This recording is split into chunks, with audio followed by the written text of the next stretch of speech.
There we go. Notifications for YouTube are up now. But yeah, so things have changed. I'm in a different spot. Things are different now. But how have things been for you? Been too long. Been a couple months, but it feels like it's been forever. This is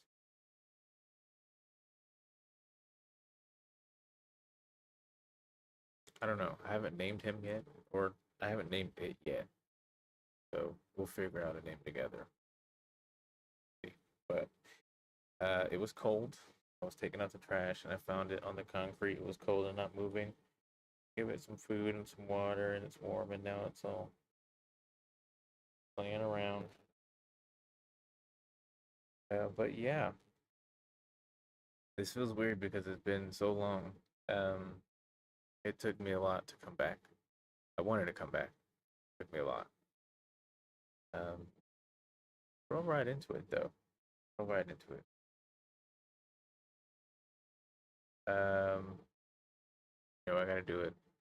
I haven't done it in forever. I gotta do it. If I gotta do this right. Let's see here. This has to go to.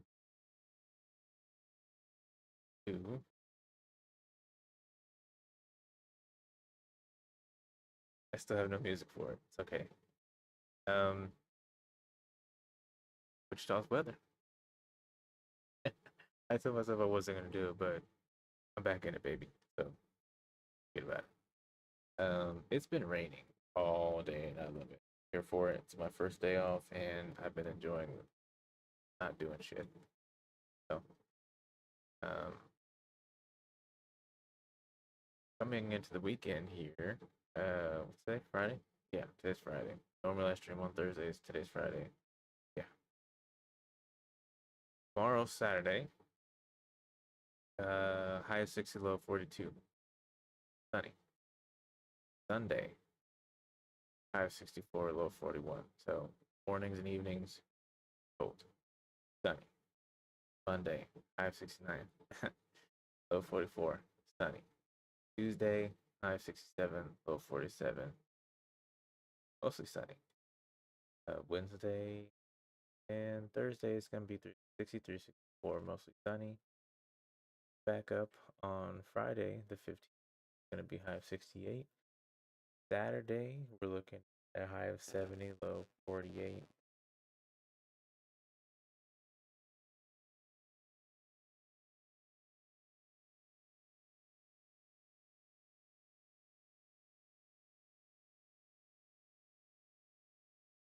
Partly cloudy. Sunday, getting super cold. Hours. Day, Sunday, Tuesday the night, bringing it in if low 37. Start to bundle up. Partly cloudy. Off the beginning of end of the month. High of 54, 53, low of 39 to 37, 36, sorry. Mostly sun. So stay warm and try to get as much sun as possible as it's going to be scarce moving forward. But that's all I have for that. Back to this screen.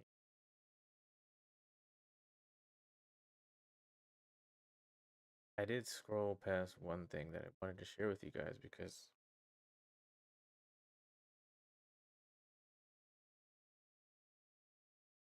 put him back.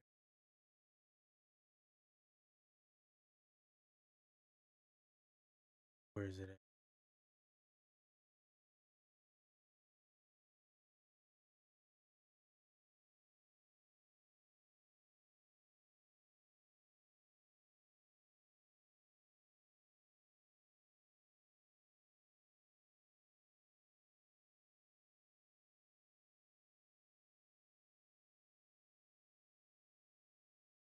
Here we go. Okay. Lost Emperor Penguin, Antarctica to Australia. One is sitting on it. There are a few. A lion, maybe a grizzly bear, caterpillar.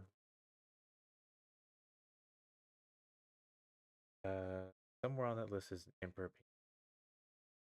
I felt like reading this whole thing earlier. I don't want to read. But apparently, emperor penguin, the shore of Australia from Antarctica, but it was malnourished, taken to local authorities and taken care of by the local wildlife real rehabilitation. Thought I'd share that with you guys.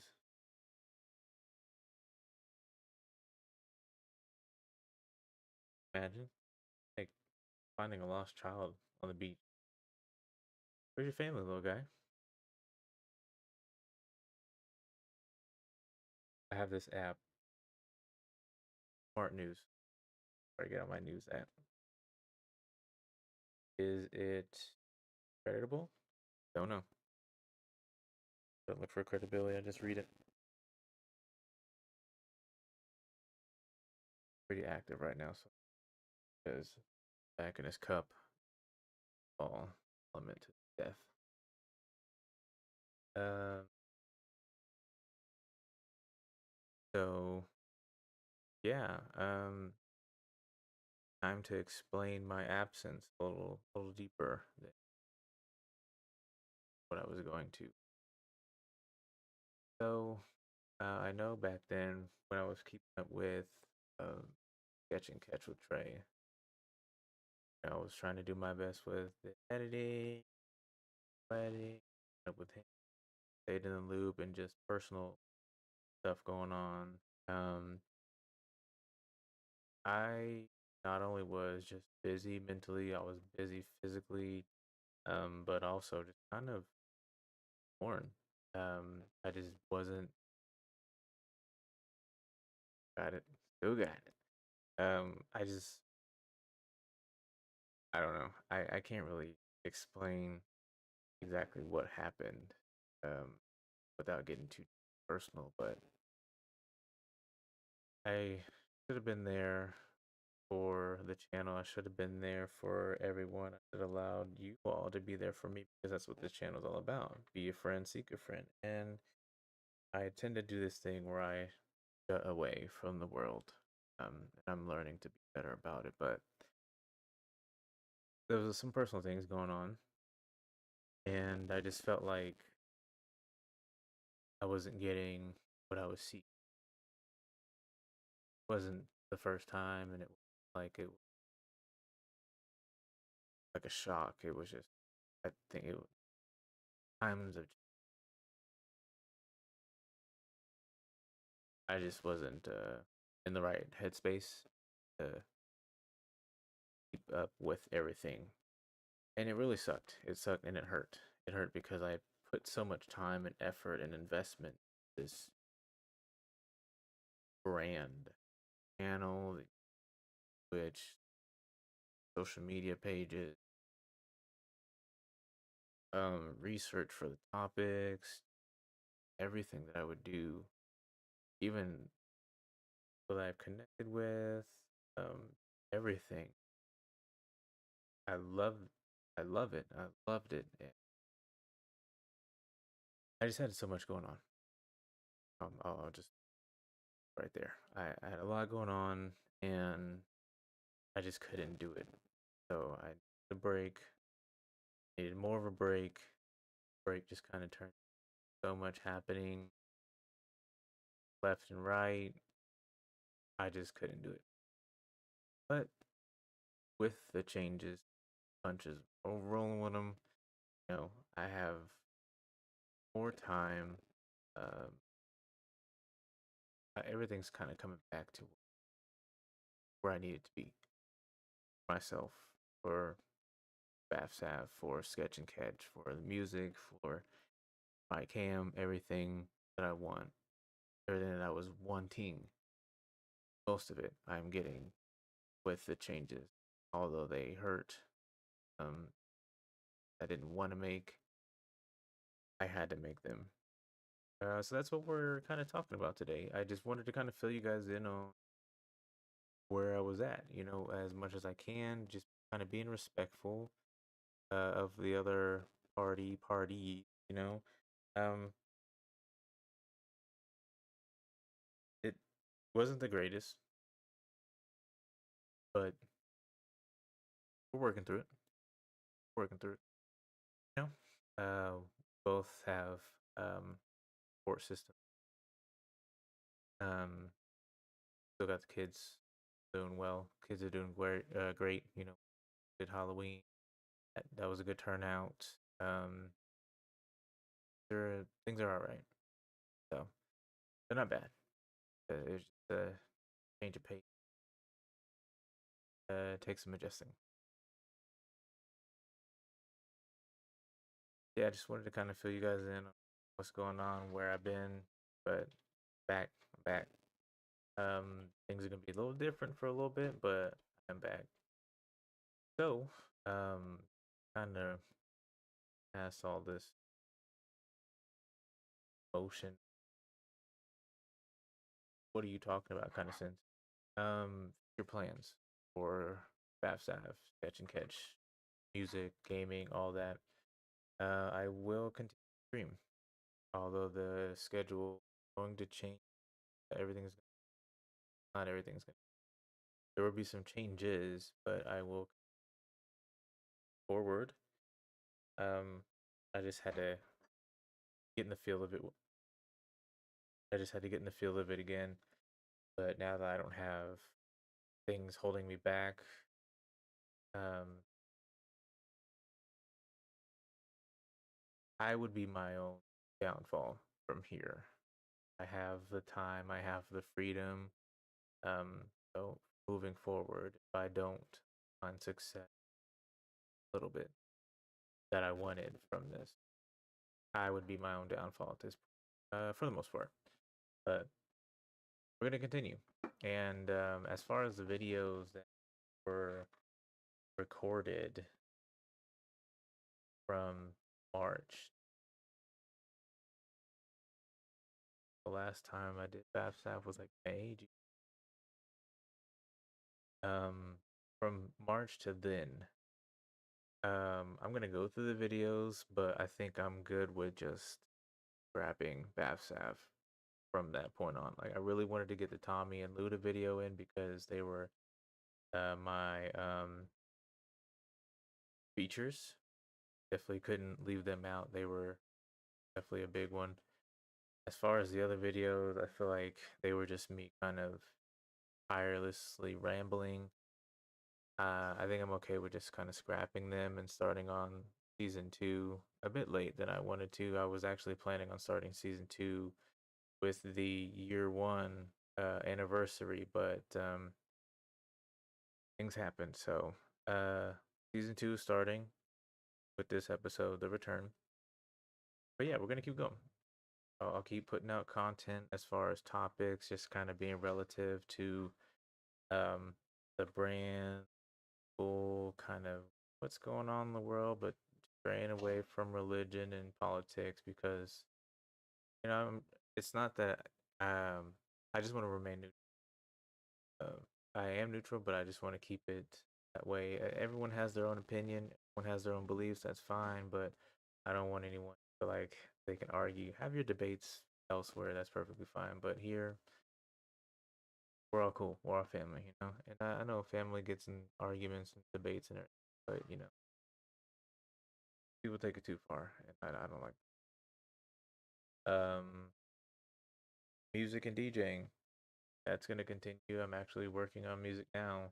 That whew, the more I work on it, the more I get into it, the happier I am. So I just, I can't wait. I can't wait to like finish the 2 I'm working on, do 3 more, and that'll be an EP for what I really want, for my own content release for general public. It's gonna be EDM.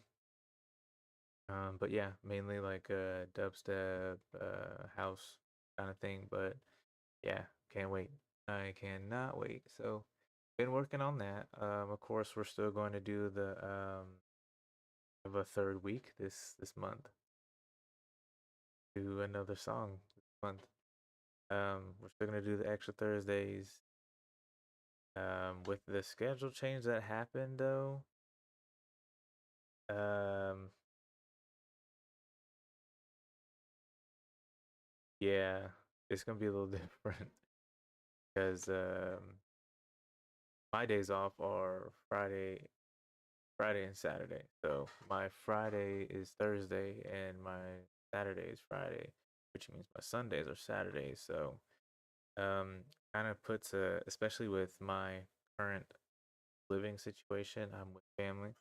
Um, I don't have a place of my own yet, so trying to be respectful of the noise, staying up late, plus try to get my sleep as well because I work and I do have to get up early as far as getting the kids ready for school and everything. Like it's a whole thing. Like so much has changed. I'm a whole ass adult parent. Like I had my daughter, and I was able to parent her physically for almost the first uh, of her life, and it's been distant ever since. Visitations once or twice a year here and there because of everything going on, but like having to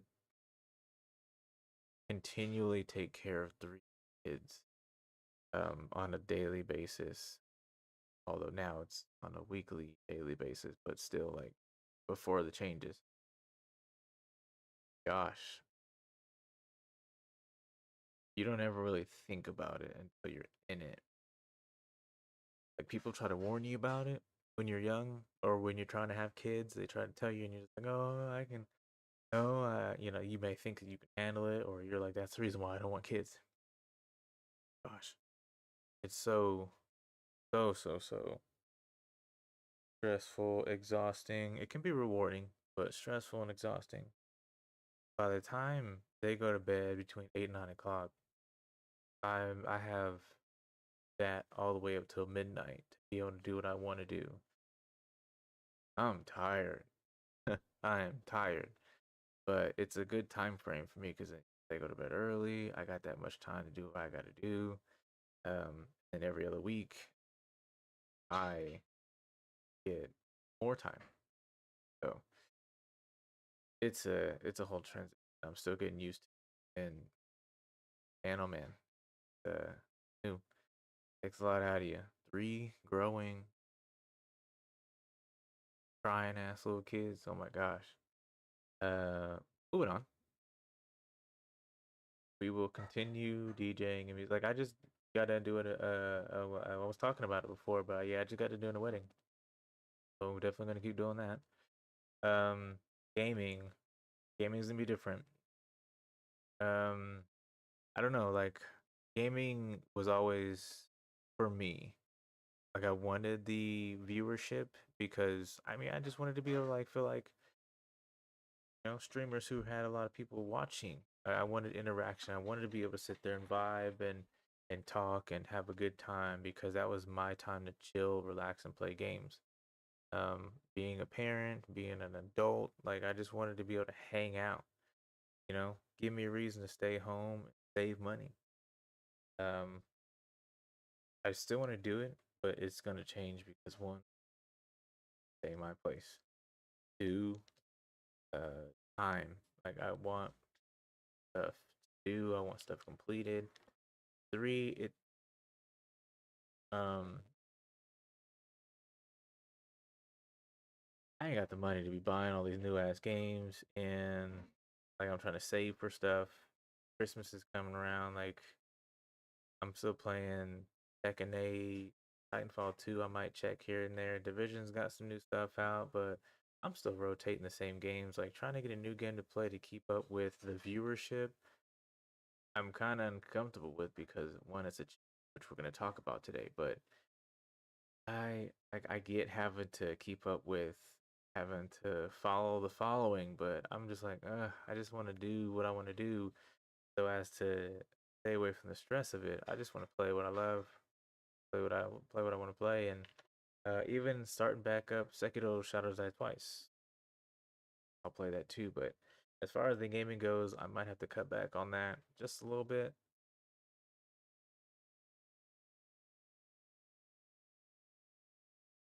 Might have to cut back on that just a little bit.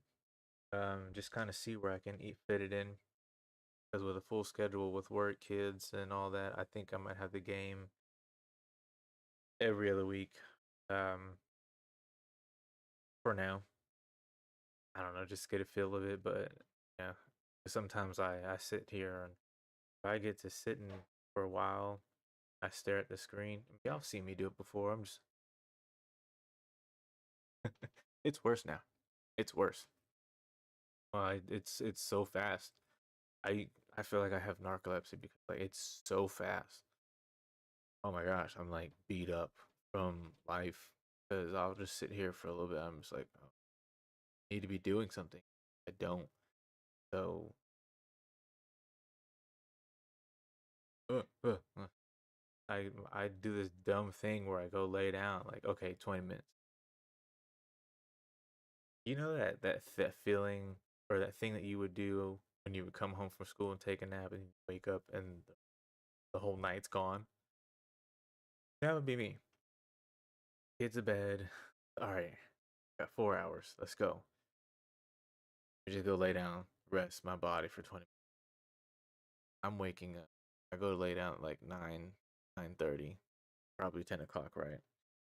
Ass is waking up at 2, 3 o'clock. Yep, I'm gonna go pee and go back to sleep because we gotta be up in a few. Uh, rambling. You know what I do. Moving on. Um, other projects again. Oh no, not again. So as I had mentioned way back when, um, the story that I'm working on, stories that I'm working on, the art practicing that I'm working on, sketch and catch is another project. I'm actually working with Trey on alternatives to be able to stream in my current situation. Because this isn't my place, although I was given the permission to have company, I just don't feel comfortable. Which we've had that talk. Um, I don't know. It's like with me having my own place, that's different. When it comes to having family that I've like grown up with. Um, I'm very overprotective. I'm overprotective of my family that I've created, but uh, I don't know. Mentally, like I don't know, like that. This is family that's my safe place. So if I'm allowing you to be in the home of my family that I grew up with and helped grow me, you know you've got a good spot in my heart, which Trey does for sure, because he's met my family and he's met all my family. Um, I don't know, it's just a thing. Like right now, because I don't know how long I'm gonna be here, and I don't know, I don't want to mix anything here. Too personal. But we are we are working on things to be able to stream while in this predicament. So what I was thinking is doing the guest star like I was doing with Sean. Because Trey now has a Twitch account, so we will try that. We'll try guest starring whenever he's able to. Now that he has a mic and a camera.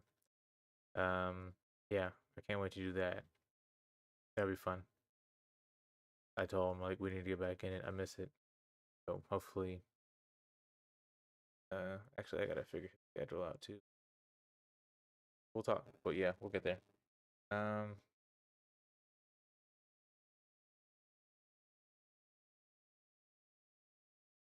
um, topical episodes will continue. Now that I have the fresher mindset, I have the stress-free environment. Um, I have a more supportive environment. I have the time to be able to sit and not only think about topics, research the topics. So, yeah, topics are gonna come back. They'll probably be once a month. I don't know. I've got to, like I said, schedules is changing, so I've got to kind of figure out how I want the new layout of the stream to go. But we're gonna get there. Get there. Um, more free time means more content, faster content, more attention to detail.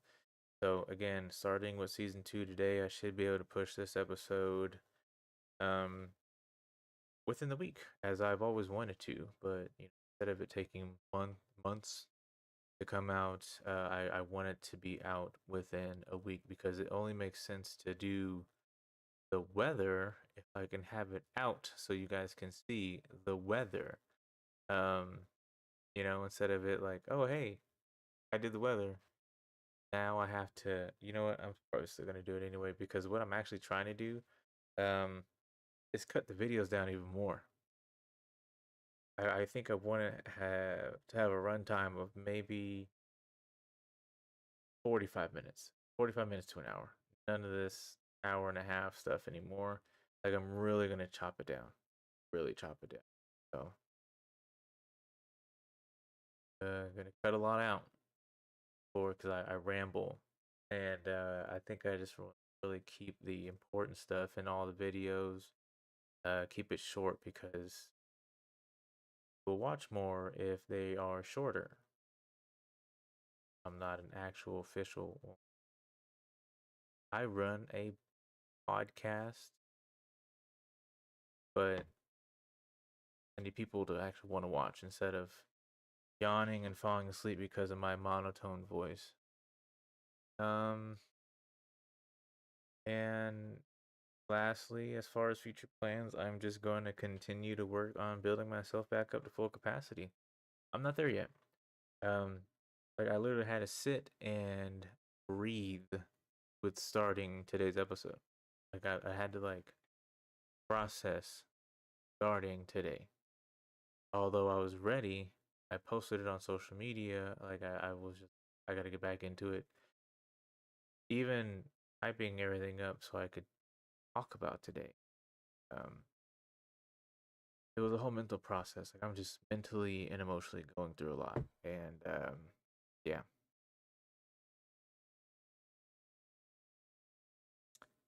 we're getting there. I need a sign that says "work in progress" here, or like work in progress. So updated schedules to be determined. I'm gonna work on that. That's it.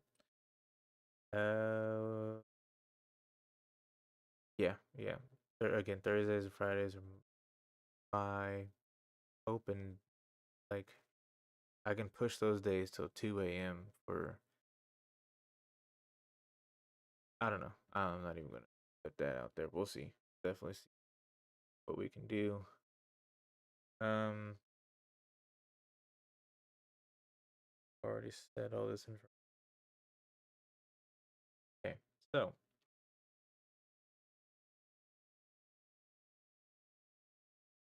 it's getting cold. You know what comes with cold weather? Mariah Carey. You know what else comes with Mariah Carey? Shitty attitude. You know what else comes with shitty attitudes? Sad. I don't mean sad as in depression. Kinda, I do. But I'm also talking about sad as in seasonal affective disorder, which is relative to depression before it is seasonal depression. Um, I wanted to step back into streaming to talk about this as a follow up because it is getting cold and you know, I'm going through a lot and I wanted to make sure I checked on everyone as well. Uh, this is a tough time for a lot of us. As it starts to get colder, it starts to get tougher for us to want to get up, get out of bed, want to work, want to do anything, want to maintain positive thoughts, wanting to eat, wanting to do our day to day, overall operating as the humans that we are with the lack of sun, vitamin D. I realized that, especially with everything going on, it's a time in which we rely on each other. So I thought it was a good time to jump back in and say, hey, let's go over it again so we can understand. Did we learn anything from last episode? Did we need to revise anything? What helped? What didn't help? I don't have a whole lot, but I just kind of wanted to just touch on it again. So, SAD, seasonal affective disorder. Um,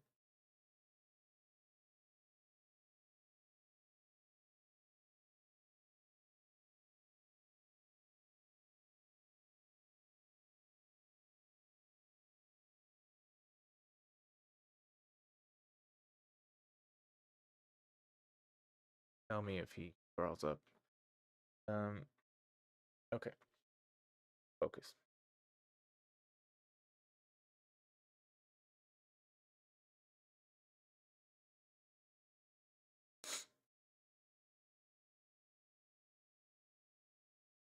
Okay, so if you're not familiar with SAD, seasonal affective disorder, or even just depression in general, which most of us should know, feeling tired or having excessive fatigue. Um, Try not to get confused with just being cold, but a lot of us, when we get cold, we don't want to do a whole lot. Me personally, whenever I get cold and I'm in bed, I do not want to move, especially being under a nice blanket. I don't want to get up. You wrap me in a blanket like a burrito. I don't. I don't. Is that's it? I don't. Uh, Having a decreased sex drive.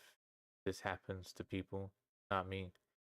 Um, having having trouble focusing or thinking clearly. This is one that's been hitting me hard lately. More so this year, more so this summer. I don't know if it's been stress related. I've also had like serious migraines since the spring that have since subsided since the changes that have been made. Go figure.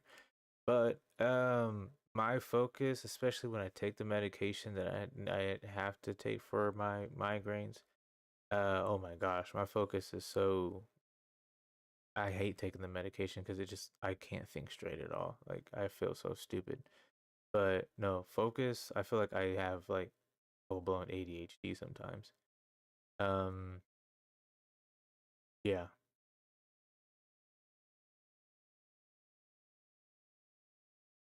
Having increased appetite, especially for sweets and carbohydrates, that's me 100%.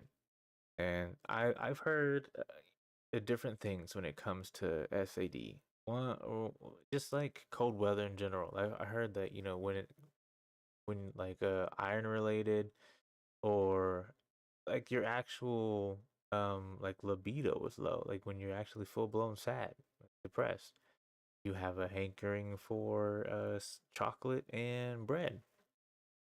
That's me all the time. Like I love sandwiches and I love chocolate. Hold on.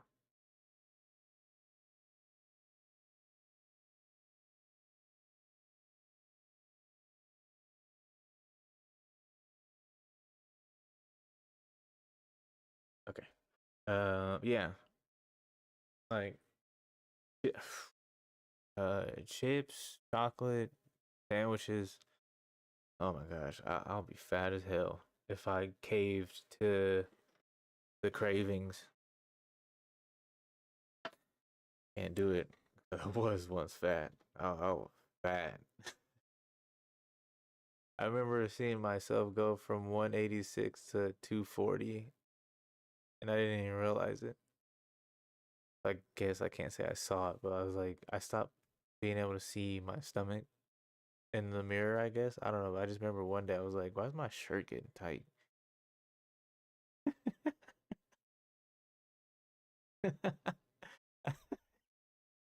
I thought I thought somebody was messing with my laundry. Nah, I was just getting fat as hell. Um, being, having thoughts of death or suicide. Here's the thing I'm gonna say about this. I have no idea what the issue is about saying those two words where people say unalive. I'm not getting paid anyway. So I'm not gonna do anything to like worry about being demonetized, but I'm just gonna keep it real. I mean, we understand that's a thing. People do it. People think about it. But it's very serious, so I want to be able to say it because it's a real thing. And there's real help out there.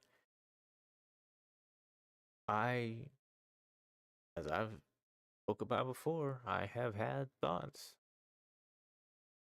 I have had recent thoughts. You just learn how to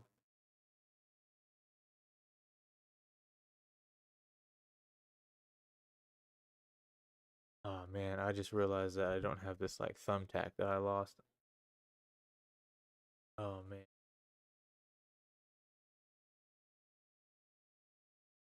Uh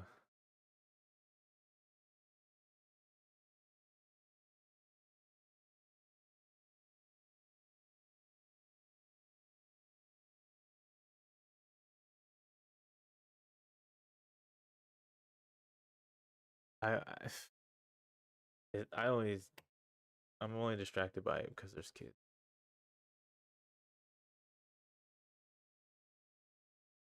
F arms need longer.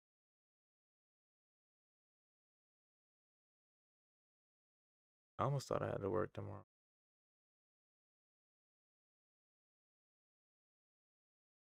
Um,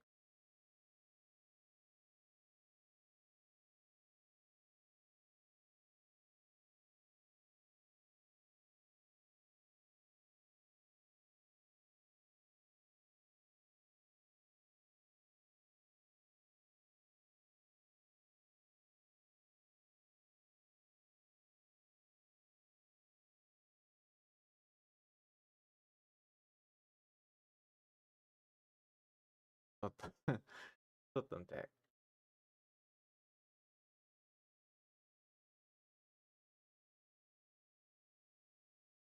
Okay.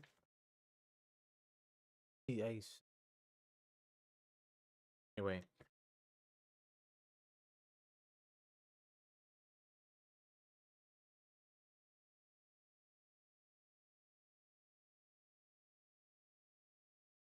having those thoughts is very, very serious. Yes, and there's real help. I have even considered help myself. Not with this specifically, but just overall what I've been going through. Because there's anger and not not like confusion, but there's just anger, and sometimes I feel like I need to vent, and I don't do well with venting alone. I vent to other people, but I don't always have other people, and I always have this weird feeling about reaching out to people to vent. So I just like trauma dump sometimes, which isn't great either. Everyone's like, "Hey, how you doing?" "Oh, I'm fine." You know, just and I unload, start to just trickle, trickle, trickle, trickle, trickle for everything. Moving on. Being more prone to physical health problems like cold or infection. I don't really have this issue. I get sick like once a year, but as long as you keep up on your vitamin C, your electrolytes, get rest, cover your mouth when you cough and sneeze. Keep your mouth closed when you're walking past people who have coughed and sneezed. When people are talking or breathing, just cover your mouth and look the other way. So many ways to not get sick. Wash your hands. Wash your hands.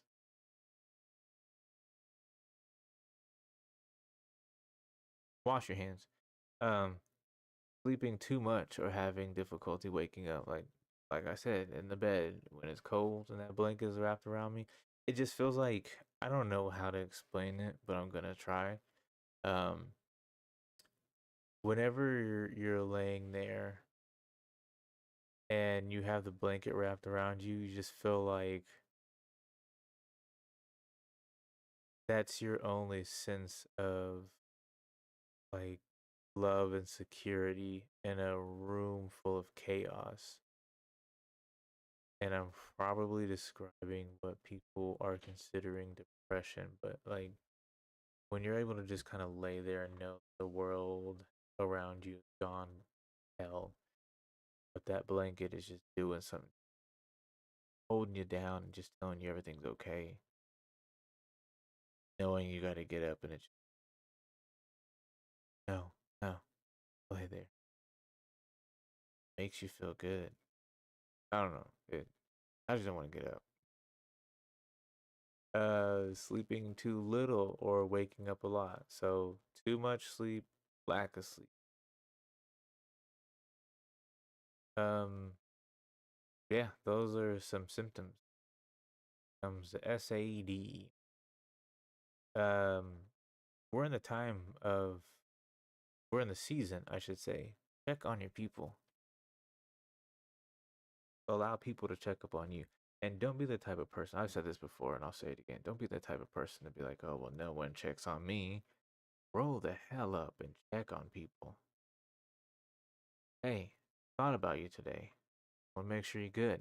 How you doing? Doesn't have to be a full-blown conversation. Be okay with it being short talk. Because you know why? We have to be okay as growing adults, learning adults to be okay with the short conversation. The check-ins don't have to be long. We will appreciate check-ins, which is why we make such a big deal about them. But like check-ins don't have to be a huge deal. Oh, hey, thanks for checking in. Yeah, yeah, no problem.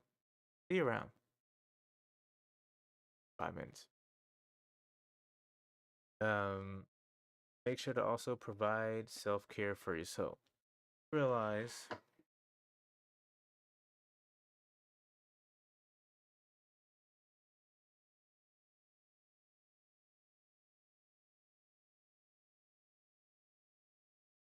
when you realize that, and you have to realize this. I was bad. I was bad about this. That's why I was in a lot of positions that I was in, especially the one that I had to get out of.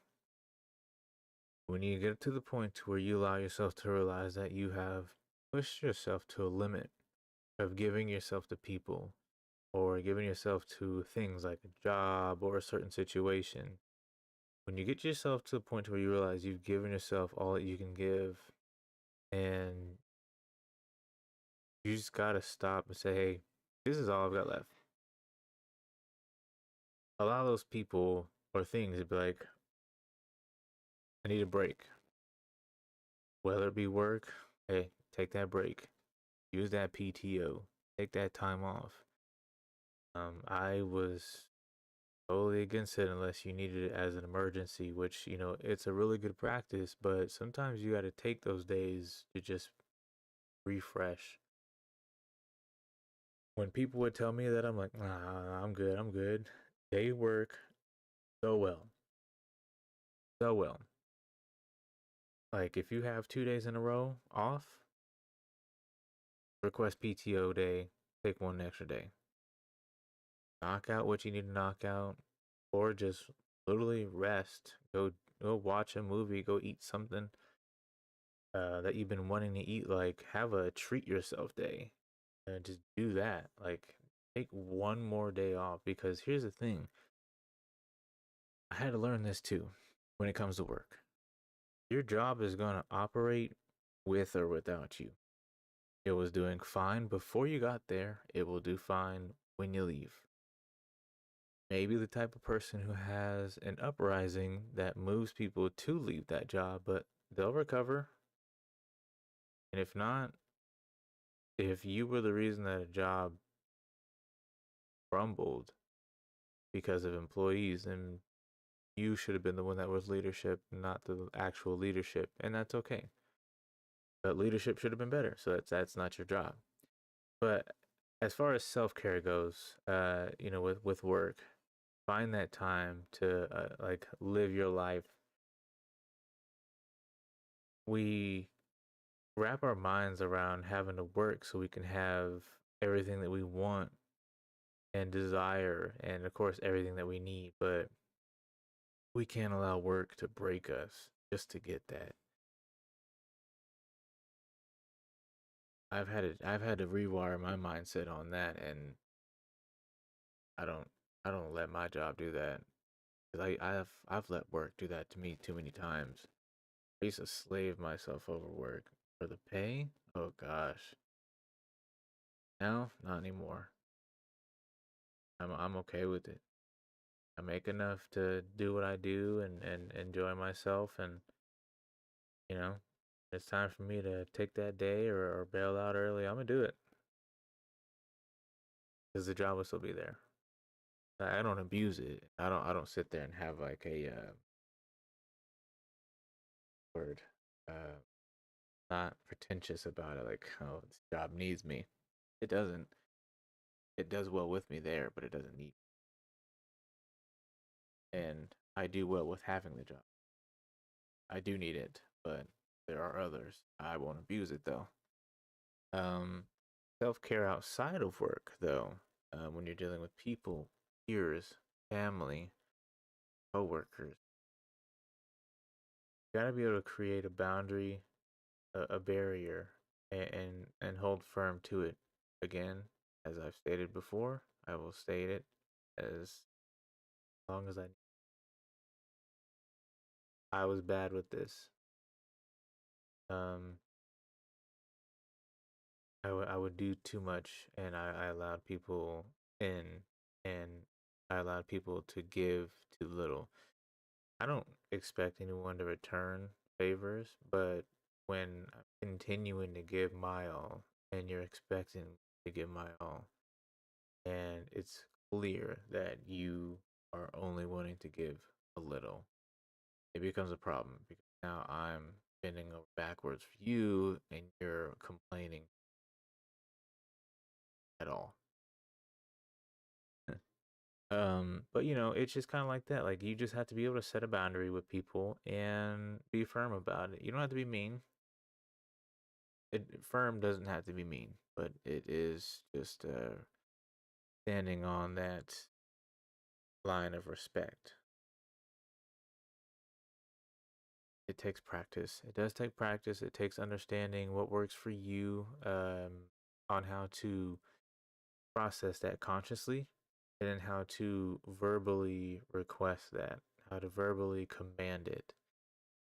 Once you get the hang of it, it becomes a lot better because then you start to understand how people operate, and then you understand how to allocate yourself, your boundaries with other people. So, like when there are certain people who, when you give them a boundary, they tend to try to persuade you. You got to be a little more firm with them, and you got to cut them off short. Oh, hey, what about no? And this is how it's going to be. You'll learn the word how it's going to be, and then not let anything drag. Like, oh, well, or maybe, or what if. You take away from that terminology firm from the beginning to the end. This is how it is. This is going to be. There is nothing to add to this. It's all about understanding where to place your firmness or leniency, but always understand to be firm. Find what works best for you alone and around others in public. And this is just being able to understand how to deal with, like, this kind of goes back to our episode and conversation about introverts and extroverts, but also just knowing, are you the type of person that when older and you're out in public, you get more irritable, get a little more depressed, where it's just kind of hard to talk to people? Is it easier, but it's only easier because talking to people means that you're not alone? You know, uh, kind of ways to think about it in that way. Uh, so when I say find what works best for you alone, like being able to get yourself going or motivated when you're by yourself. Like for me, for instance, if I don't have to get up and do for the kids because they're with their mother, I know I have to get up because I've got work. Or if it's on my day off, I know I have to get up because I have to eat or I've got to pee. But mainly if it's responsibility related, I know I have to get up. So one, I have to just understand this money's not gonna make itself, and I've got stuff to take care of. That's a little bit motivational for me. I personally don't have depression to where I can relate thoroughly with anyone that does to say, oh, it's easy for me to just get up and think, oh, money's to be made so I can get up. I don't. I don't know that position, so therefore I won't speak in that sense. But what I do know is that, again, that blanket holds me down so tight that it feels like I do kind of understand somewhat of what anyone that does have depression goes through because I literally do not want to leave that blanket. When it's cold, sometimes when I'm wrapped up and comfortable, I just don't want to do it, especially when it's cold. But I do have ways of being able to kind of like forcing myself out of bed, sometimes throwing myself out, um, sometimes just like being able to mentally process how to kind of count myself out, like okay, 1 2 3, or even setting multiple alarms to get out in intervals of 5 minutes, knowing that if I don't get up, I'm going to be late. Being late means that I'm going to lose my job. Hey Corey, how's it going? Thanks for stopping in. Yeah, it's Dad's house. This is where I'm at for right now. Lots changed. Past month. How's it going? Good to see you. Um, so that's kind of how I see it when it comes to finding what works for you in alone. Like for me, setting alarms, writing down on sticky notes what I have to do, or just kind of like I have ways of being able to mentally kind of check in and check out of pushing myself. Like for instance, especially with the situation I'm going through right now, like I have a lot of thoughts. I have a lot of negative thoughts about things, but I have these checkouts, so to speak. So if I know I'm thinking about something too much or too hard, I have this way of being able to kind of like pause it or stop it and go, okay, I've done enough. Whether I've been able to resolve it or not, right now, we're just go ahead and cut it off and move on. We're obviously going to think about it, so we'll address it at a later time. As far as doing things that help you whilst being out in public or around others, like if you're out with friends or if you're around family or like if you have to go grocery shopping or shopping at the mall or the store, especially when you're around a group of people, I can definitely understand people having a little more difficulty when they have to operate around groups of people because the irritability is there. In the city that I live in, if you're not familiar with the Wichita area, the Walmarts around the city, they're different. They're all Walmarts, but they're all different. One over here on the west side, I like the least out of all the Walmarts, and I've been to all of them. I cannot stand it over here. I love the one on the side. I can tolerate the one on the south side. This one over here on the west side, I hate the most. I just can't. I can't do it. It rubs me the wrong way. I feel gross walking in. My energy is so off. And I get irritated. Like, I feel like how people feel with what's it called? Road rage in this Walmart over here. Can't do it. Plus, like, everything's kind of weird. They have things set up weird and they just don't have everything labeled correctly. I hate it. I don't like it. Um, Corey says I hate being late. I hate it too, but I'm always late. Like I'm gonna be late to my own funeral. I have this weird thing about I hate disappointing people to know that like they're like, oh, scolding. Oh, you're late. Oh, you're late. You're late again. I'm like, yeah, I know. I know not to be late, and I hate doing it, but I'm gonna be late. But as far as like operating in public, I have this way of being able to kind of center myself and breathe. I do breathing control, like breathing. And also I just like try to keep my mind off things.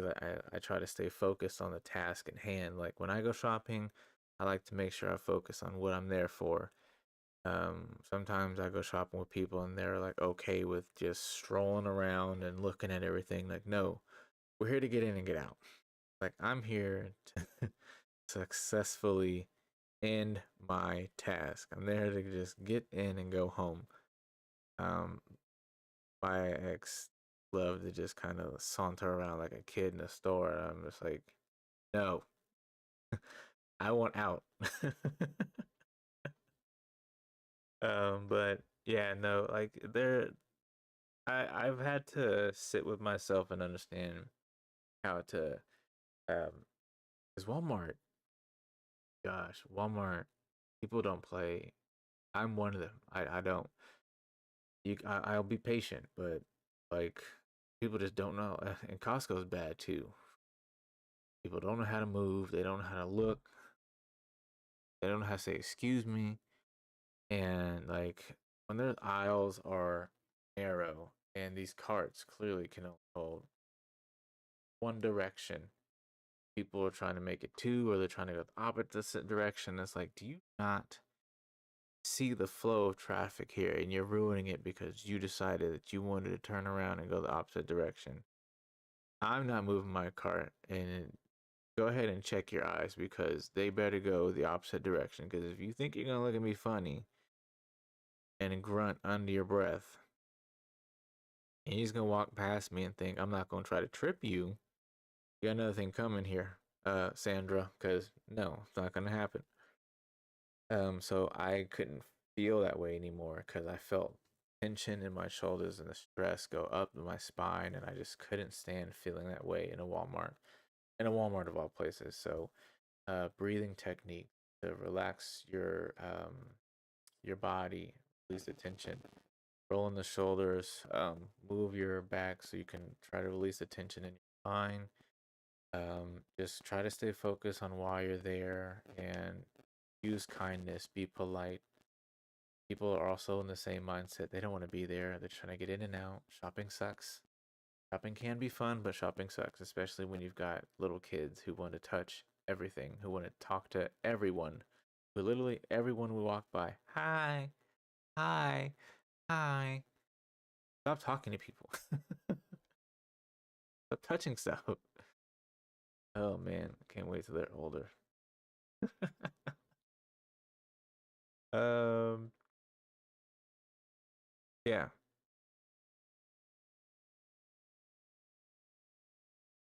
So, that that's just kind of a couple of things as far as being in public. Just kind of center yourself by owning your bubble. Once you own your bubble and the bubble that of the company that you keep with you in public, and the reason, the purpose that you're out, it kind of gets a little better. And of course, with everything, practice makes a little bit more perfection.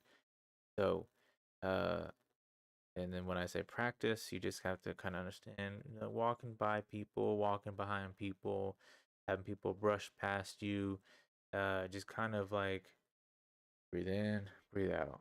As you start to breathe in the negative energy that you're creating in that situation, exhale. And then with that release of the tension, you're starting to process that learning curve on how to build up that patience, that tolerance for impatience, starting to build the patience for everything.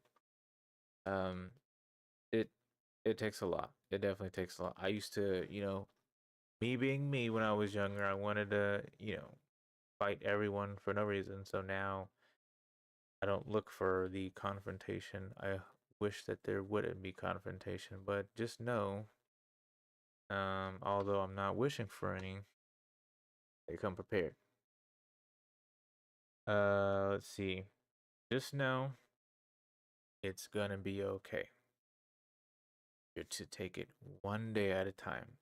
So long as you learn from the trials and apply appropriately, it'll get easier over time. Gotta be patient. You gotta do the work. You gotta put in the effort. You have to be able to credit yourself that as an adult, and mind you, if you have diagnosed depression and it's worse during the colder times, or you've been diagnosed with seasonal depression, or if you feel like you've had seasonal depression because you only feel a certain way when it gets cold, whatever the case may be, forever how long you've been dealing with it. Like some of us have dealt with it since we've been teenagers. I say us because I want to include everyone. Some of us have dealt with it since we were very young. Some of us have dealt with it since teenagers. Mind you, this can change at any time. Some people have been diagnosed with it later in life. Whatever the case is, you're learning how to understand it and make the changes around it from the point of the diagnoses or understanding that you know something's wrong and I need to work on it. It's not saying that there's anything wrong with you, but you just have to work on being able to operate in life knowing that there's something that's keeping you from being able to experience life the way you want it. Um, and there's methods. Like I said, I'm no expert on the mental in the mental field, and I won't claim to be. I won't play to be. But from my understanding, there are ways that you can. What's the best way to put this?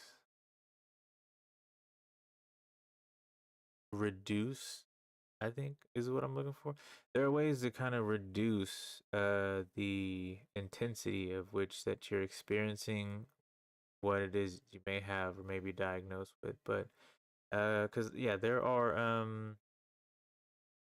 workshops or things. There are also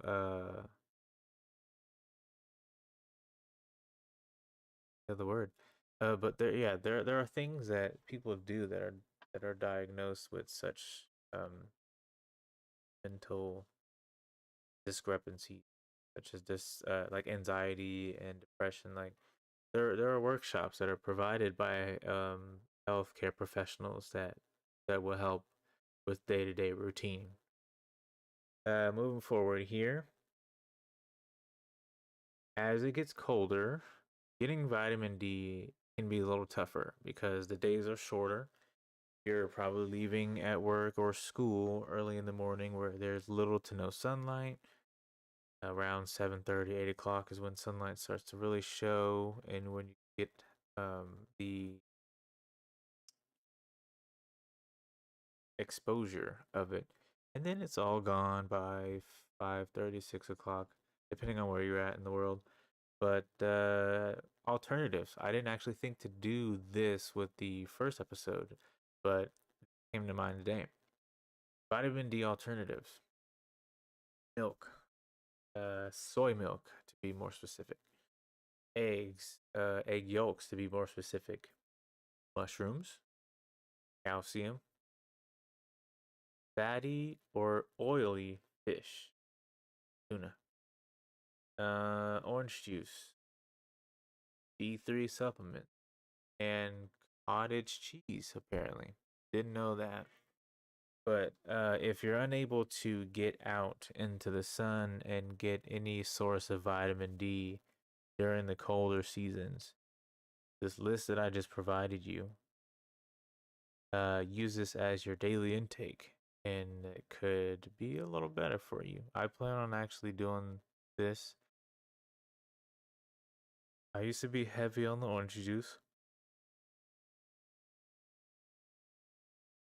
Coffee did not work. Mushrooms I can do. D3 I can check for. Eggs I think I can do.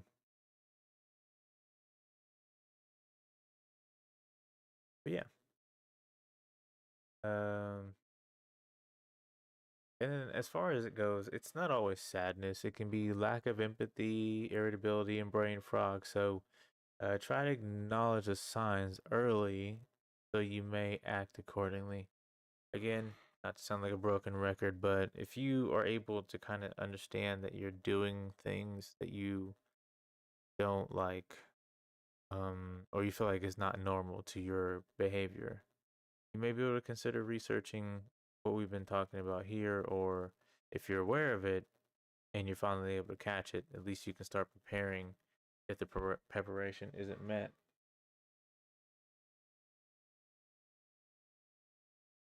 If the preparation isn't met, to go ahead and consider what you need to do to ease your experience of having seasonal depression.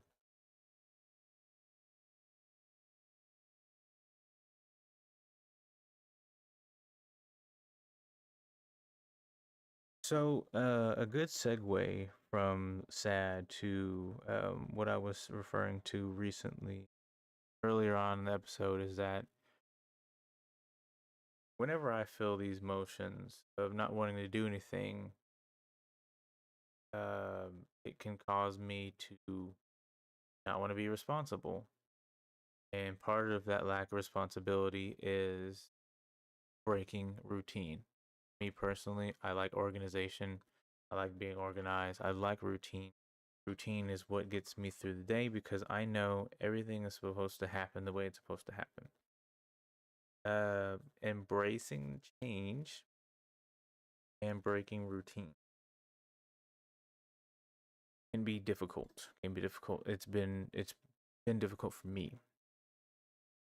So like if you're like me, you can find that change comfortable depending on the situation. I to lightly touch on the situation. My most recent change, I did not want to do it. It was painful. It went against my my desires, my long-term goals. It went against everything that I wanted. But it was either do that or stay and not know if I'd ever be happy again. Weird. Um, so making that change broke a routine because my routine was for the boys, was for the house. I don't do that routine anymore, so I'm starting to have to pull out of it by having to change the routine, do things the way I do things here, and which is also temporary because there are certain things that I'm going to do no matter where I'm at for myself and the kids. But then there are also certain things that I would do that I only did there, that I don't do here. There are new things that I do here that I don't do there. And I'm pretty sure once I get my own spot, there's gonna be, I mean, it's gonna be a whole new thing, whole new thing. Like,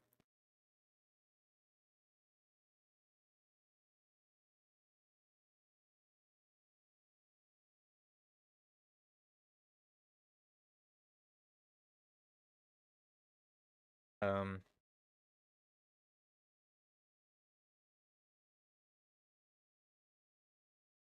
so yeah, it was very uncomfortable. One, it was routine. Two, the change was also, it was a big change because my expectation. I'll leave it at that. I had expectations and they weren't met.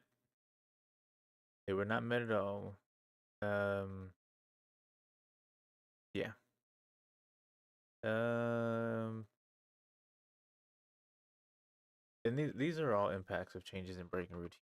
So like, outside of being uncomfortable, one on the recent change and breaking the routine on the recent change on that, but it also just depends on the situation on how severe it would affect me. Sometimes I would have to force myself or be forced to change.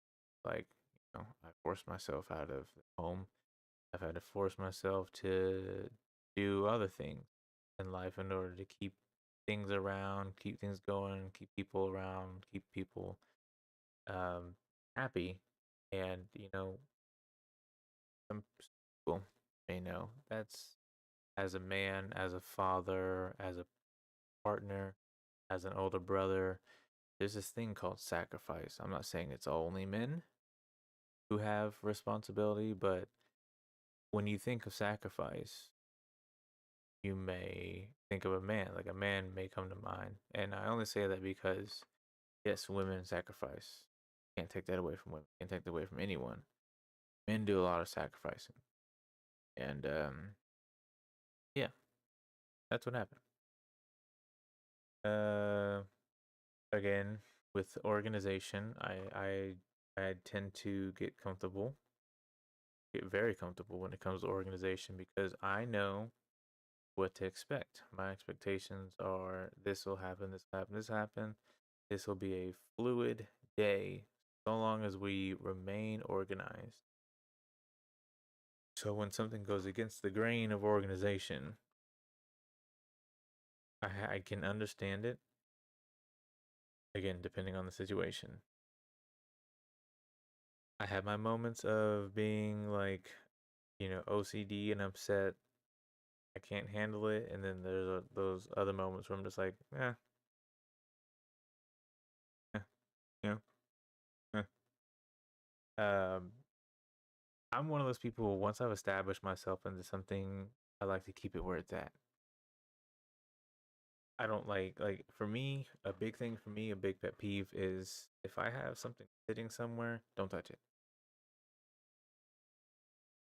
Because if it goes missing in my head, I'm like, set it there for a reason. I know it would be there. Why is it moved? Internally, I'm like, hmm. But on the outside, I'm like, we'll find it. But I only do it internally now because I think rationally, I understand sometimes me being upset like that over spilt milk, depending on the situation, I can keep words and emotions to myself. And when I'm ready, I can talk about it. That's kind of what I'm getting. Uh, I've established myself. Yeah. Now, there are some good things that happen when changes happen. If there isn't a relationship that's ended and you had to leave, or okay, how about this? If it's relationship related, if I had or had to leave, I'm left with feeling guilty. I don't like to end things or give up in the long run, or it's for the best. Um, know why I read that the way I read that because it's confusing. It's really if I had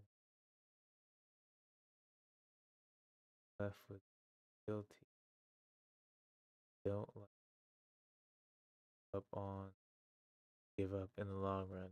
Yes. Oh, okay. So essentially, it was just me stating,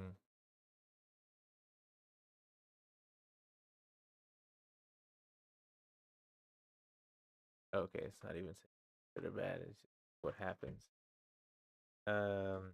So yeah, like whenever changes happen, especially the one that had recently, my mind gets heavy. I start thinking, and when I start thinking, depending on the thoughts, it's more like, okay, how do we get out of it? Because I'm kind of tired of it. Like I can exhaust myself with my thoughts. Crazy. Um,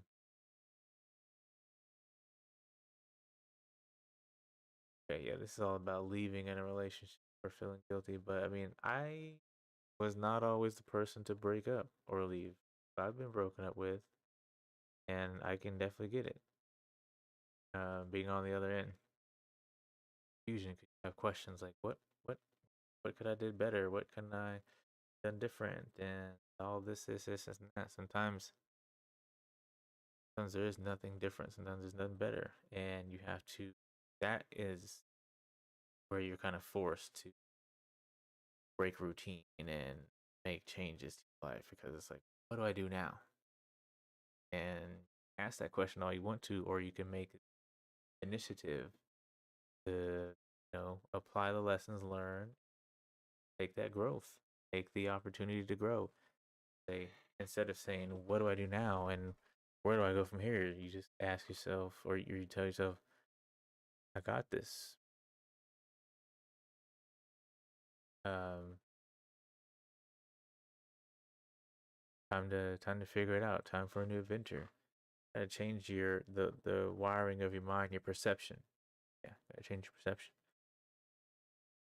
Uh,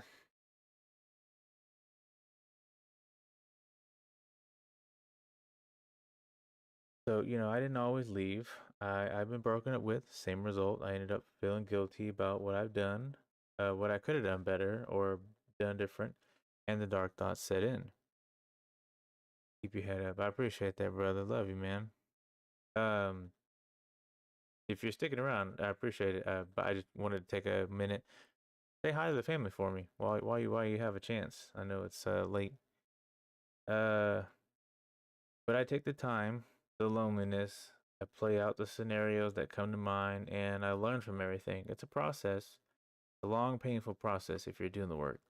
Um, yeah, separation from women, separation from a job, separation from people. I have this tendency to have like this drape of guilt because I'm like, where did it go wrong? How could have it gone better? Like, even though I know why it was wrong, I want to figure it out. Like, if I couldn't get the other party to figure it out, I'm left to try to figure it out, and I hate it because it's a vicious cycle of like, why do I still care? Why do I care anyway? Why am I the only one that cares? Because I'll be stuck on it like it's an issue that I can solve. A lot of times, there's no solving it. There's no solving it. Sometimes you just gotta be like, all right, you know what? It happened. Um, Another impact of making changes and breaking routine is that me personally, I tend to have an attitude about things. But it's in reality, like let's say, for instance, with me having to go back to work, I had an attitude about it. Because one, I did not want to go back to work. Two, the way things were set up with me not working, very fluid, very, very working very well. But we had to switch back because reasons, and I didn't like it. At first, I didn't like it. So when everyone was like, "Oh, are you excited?" I'm just here to get it done. I'm just here to start getting paid. That was my attitude towards it, and it was just because my routine's broken. My expectations are ruptured. My life has been flipped once again. I didn't like it. I had an attitude, but once I started to open up to the idea and know that there was a benefit, there was a benefit to me going back to work because now I got my own money again.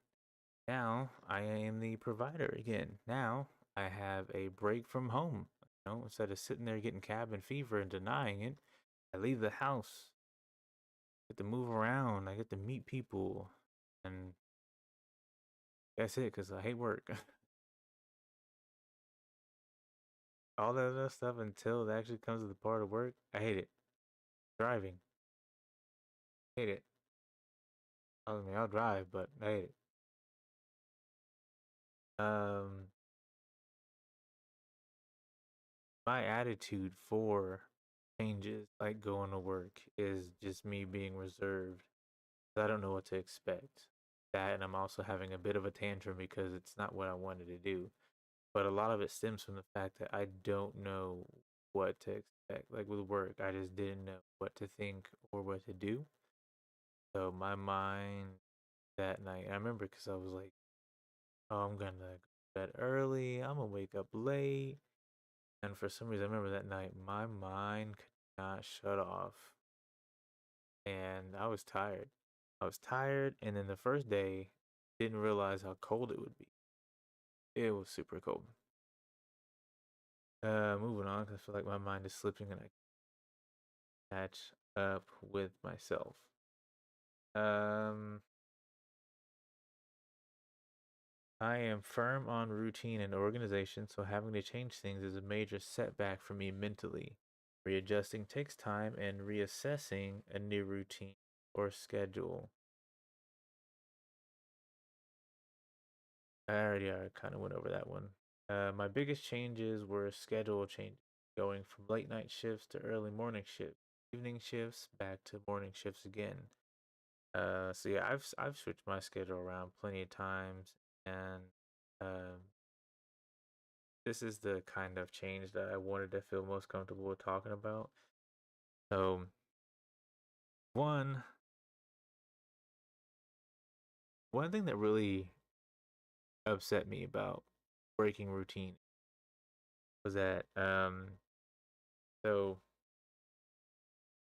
start work 9 to 6 for training. We get to select our schedules. 11:30 to 8. We work those for like a month, month and a half. We are told that we have to participate in the national wide or company wide. What is it called? It's called realignment, where we pretty much have to bid. So the first time we chose our schedules, we did a bid with the training class. Second time we chose our schedule, we did a bid within the entire store. And um yeah, it went from 9 to 6 to what was it, 12:30. It didn't. No, I was 11:30 to 8. So I was enjoying it because I'm used to doing later shifts and all that. I don't know. I started to enjoy it, but then from there we had to change it again and again to the point to where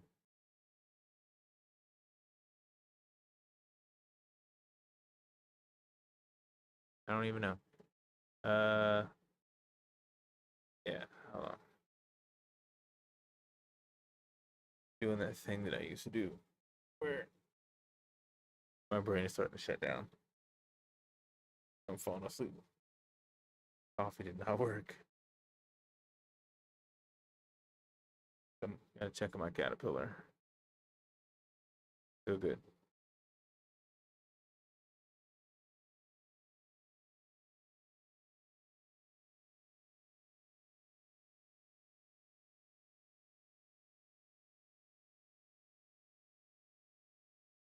But yeah, no, I didn't like. Oh, and I had an attitude about the schedule shifts because one, we were told to participate and we didn't qualify because we didn't have the metrics. I don't know. It was a whole thing, and point being, I had an attitude about it, but I finally was able to give it the embrace, the opportunity, chance. You're probably a lot like me, where quick changes are crucial and effective. Like for instance, one being you're driving, you get a flat tire out of nowhere. That's a quick change. One for me was doing the bar crawl event this year, and the other DJ that I was working with, Luda, he was playing songs, and I'm about ready to pack up, and he goes to play his song, and it just goes quiet. And I look at him, I'm like, yo, dude, what are you doing? He's like, yo, play a song, play a song, play a song. I'm like, uh. so stressed out, so overwhelmed already. I'm just like, and I select one. But yeah, that's one way. As a quick change, I'm like, what do I do? Um, okay, so changes don't always have to be bad. We're gonna talk about the positives of some changes. With change, the good thing about change is change. You can't forever keep things the same. Change alone is good for the experience in life. Let's see, your job change could increase your income. The life change could increase your current outlook on life and also add to your expectations. Changes can also reduce stress, which is good for health, overall health. Changes can open up your blessings materialistically. So, for all those who are count your blessings type of person, or who likes material, sometimes making some necessary changes can get you what you want. Let's see. Knowing if you're the type of person who stays stagnant in your life, you're not going to learn as much as someone who moves around or does job and just gets a whole lot done. I know me, I don't do a whole lot, but I do a little more than some stagnant. But you don't want to remain stagnant because then, I mean, there's so much for you to learn out there as a person. So much. Let's see. You move around, interact with different. Oh, okay. That's what we were earlier. You move around, interact with different types of people, and see new things. Knowledge of Christ. Change. Okay.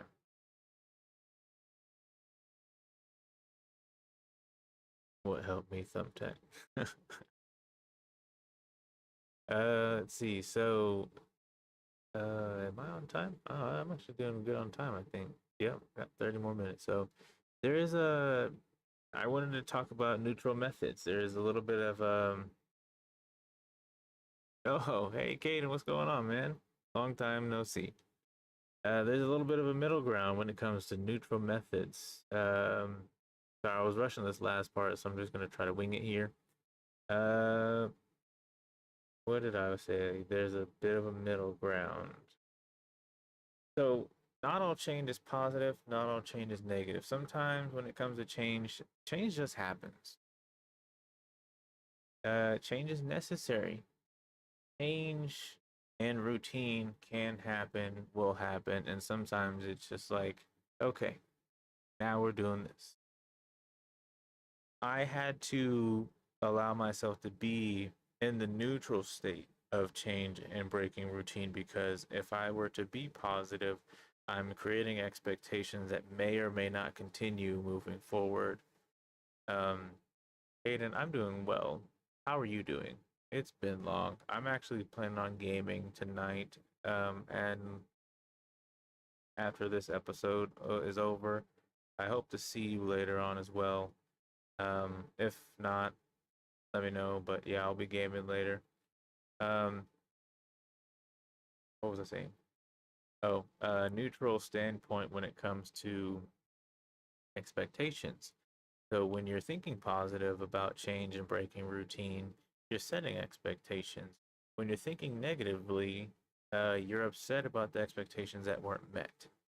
So the downside about the positivity and setting expectations for breaking routine and making changes is that at the drop of a hat, things can change again. Um, who knows? Like for instance, you may have just moved because of a good job that you got. You got all this taken care of. Boom, um, fire burns down the house. Change. Expected to be there. You expected to get all this money. Boom, natural disaster. Kind of a weird turn, right? but It happens. Um, Routines can at times become played out and need to be updated for efficiency. So, for me, I am one of those people who likes routine to work, but I do know, especially more now than ever, um, routine can change. Sometimes doing things different, especially when it comes to having a partner, doing things different can help get you to understand one, you don't always have to follow the same thing. Have some leadway, loosen the reins a little bit. And then, especially when it comes to having a partner, you're letting them understand that they have a word, they have a say, they have a voice, they have an opinion, they have a choice. Um, it just kind of goes hand in hand, being able to share that moment, that option. Um, you know, just makes people grow stronger that way. But um, change is necessary. Change can be and is necessary. Like for me, right now in this moment, I'm not fully okay, but today I came to the realization once more, but I think I'm at a point now where I can fully accept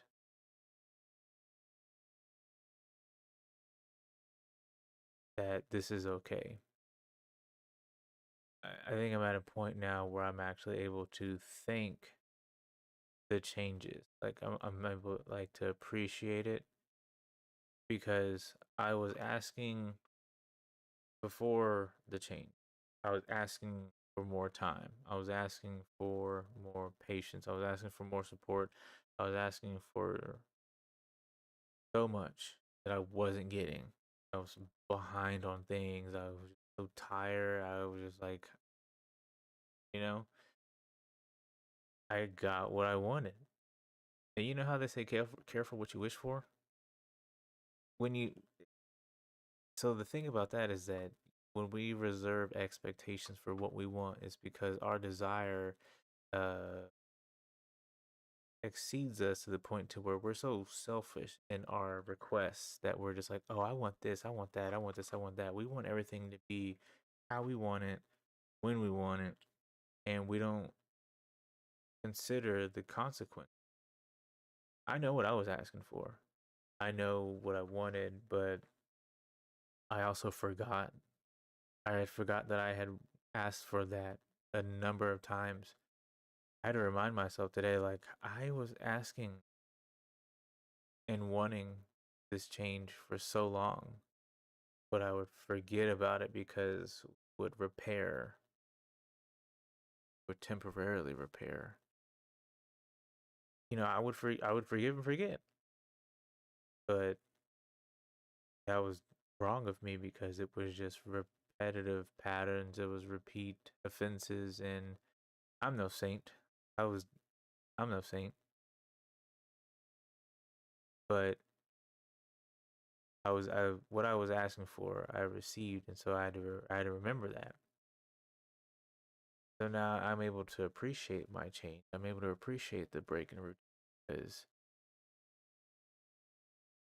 it doesn't require me completely.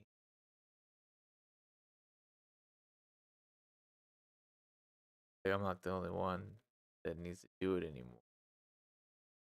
Like more time, like more freedom. Uh, so like it was a blessing in disguise. And when I was able to kind of sit with it and understand, like I was really given what I was asking for. I was really taken out of a situation that wasn't benefiting me. I was really pulled away from a place and a person that I wasn't getting the appreciation and the respect. And I was asking for things that I wanted and I got it. It hurt because I was one stuck on routine. I was stuck on expectation. I was stuck on desire. And uh I was stuck on hope.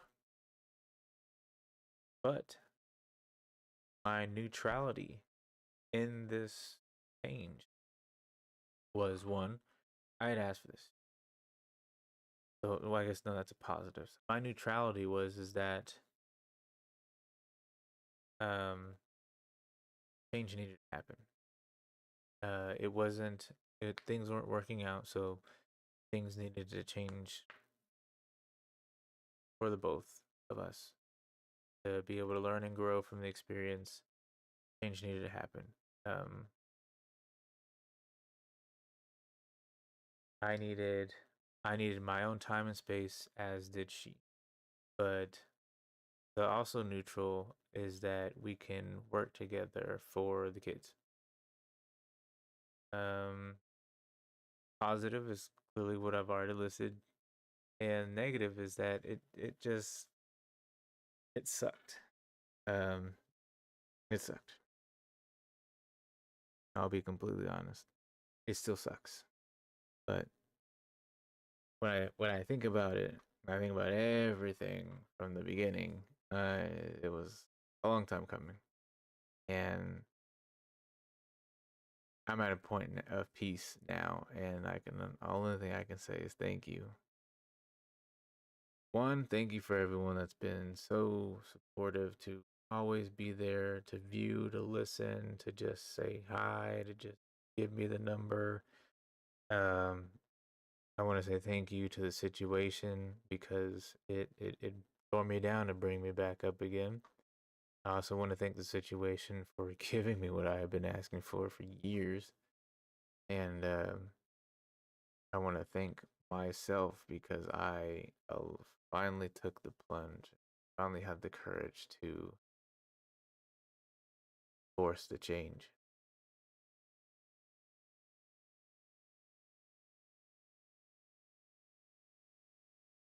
It took me a while to have to like be okay with smiling and happy, like genuinely happy, allowing genuine happiness back into my heart, and it was really good.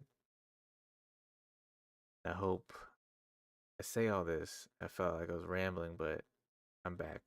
I'm back in it. I hope if you're going through the same thing, whether it be separation from a partner, separation from family, work, that you're able to find it within yourself to understand change can be a good thing. It can be a blessing in disguise. It can be something that you were always asking for, and you just have to see it that way.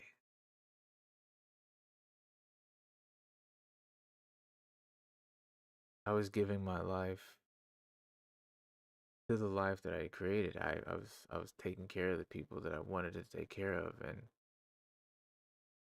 I wasn't able to put full force and value into what I want to expand, what I want to do myself for myself. Now I get that opportunity.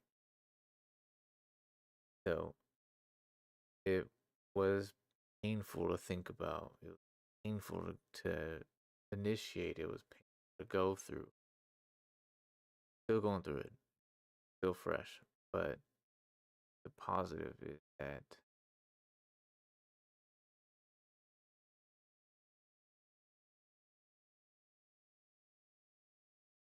I'm not. This pain is only temporary. The pain that I was actually going through was as long as I was allowing it. This pain is temporary because I've always got to bounce back. There was no bounce back for as long as I was day, but I've got to bounce back. In a neutral standpoint, in a sharing standpoint, when you allow yourself to break free from what's been hurting you or what's been hindering you or holding you back,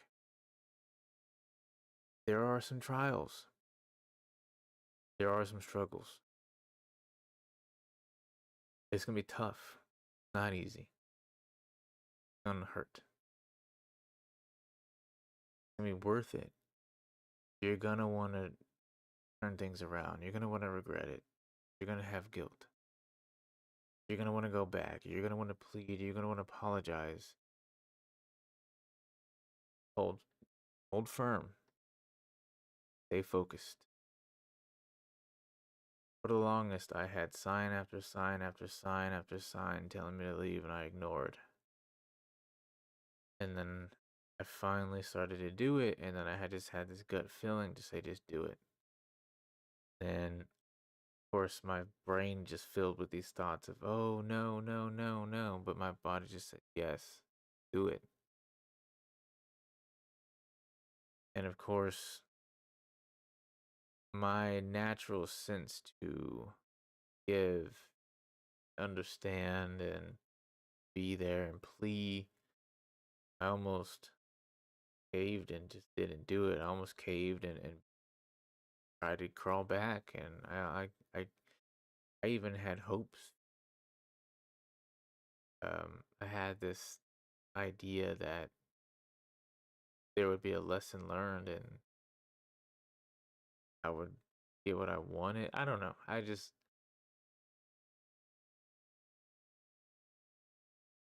If you feel in your gut there's something you need to do with your life, a change needs to be made, trust your instinct, trust your gut, make the move. Take it from me. I've been scared to do things my entire life. Being vulnerable and honest with you here. I don't do things. I follow routine, follow organization because genuinely I'm scared. I've been forced to do things since I've been young because I've had to take care of things and people most of my life.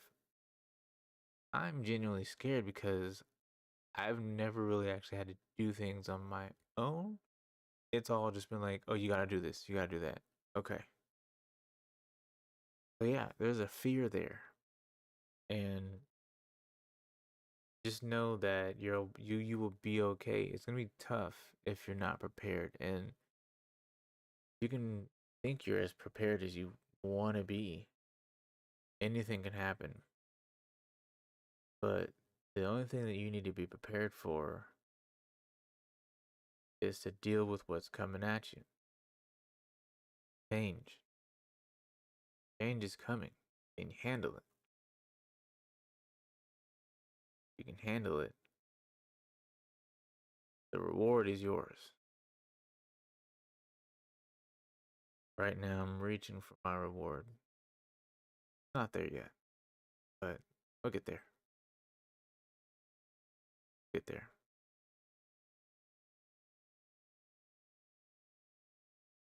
But I won't ramble in personals. I won't be a Debbie Downer. Yeah, please take the plunge. Jump. Like we've all heard it before, where everyone who's successful, who's celebrated, is like, "Oh, go get what's yours. Reach out and touch it." I don't know what I don't know what they're saying, but do it. Do what that brand says. Do what Shia LaBeouf says. Just do it. Seriously, I literally had to just do it. We were okay. There was an argument. I wasn't gonna take it anymore. There was a little literal window of me being able to do it my way. I had a very small window of doing it my way. And I said, it's all or nothing. If I don't do it now, I won't do it. I did it. I had 2 days to finish preparing for a wedding that I was DJing, pack, clean, move, um, and then mentally prepare to explain. Not to mention the wedding, I had to drive. It was a 3 hour round trip, and I was at the wedding from 4 to midnight. I had an exhausting emotional weekend that weekend. only to come back and within 2 weeks it was just hell. It was a very, very tough transition. It was not easy. I thought it was going to be much worse, but we're able to figure things out. Trust me when I say it is worth it. So long as you make it worth, give it value, it will be valuable. But you have to know within your gut to make that move. If you're just on the teeter, if you're on the fence, don't do it. Let the proof be there. Let the evidence be there. But if something is tugging at you,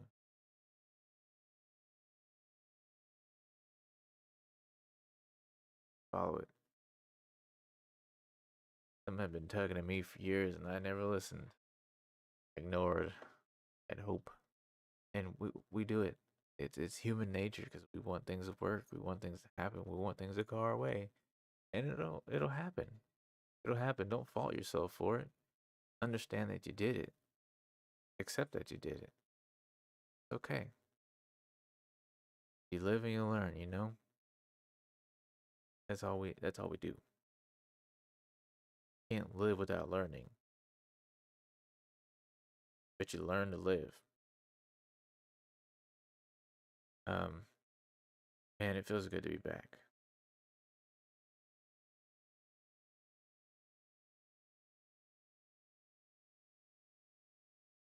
Yeah, feels good to be back. Yeah, as far as these Bath Staff episodes go, I'm gonna only record up to 2 hours. Tonight is a special night because it's Friday. I am recording 2 hours for Bath Staff, and then I'm gonna take a break, and then I'm gonna roll over into gaming. I appreciate you guys stopping in, checking in on me, saying what's up. Hope everyone's doing well. Thanksgiving is coming up, so hope you guys are working out. You about to get fat. I am.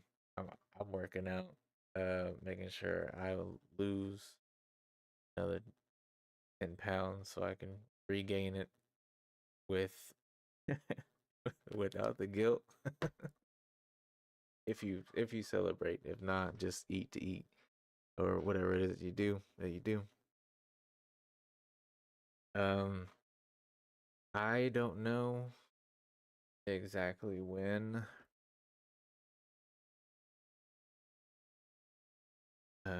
Let's look at it together. Look at the schedule, calendar, not the schedule. Uh,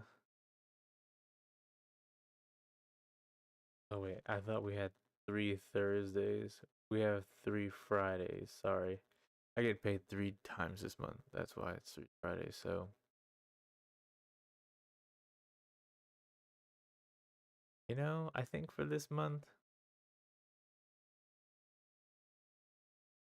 I've already I've already messed up. I think I can do in 2 weeks Thursday. See if I can pull another topic out of my butt. And yeah, I don't know. Probably just have another check in to see what's going on. Just run another episode, just kind of get the feel of it. I don't know. We'll see. I'll definitely keep up on the socials though, so we can figure that out. Uh, 8 minutes.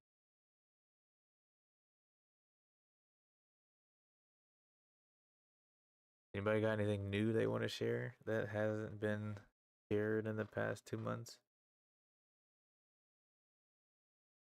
For those of you that know that I had chickens, I no longer have chickens. Not because I don't live there. They all died.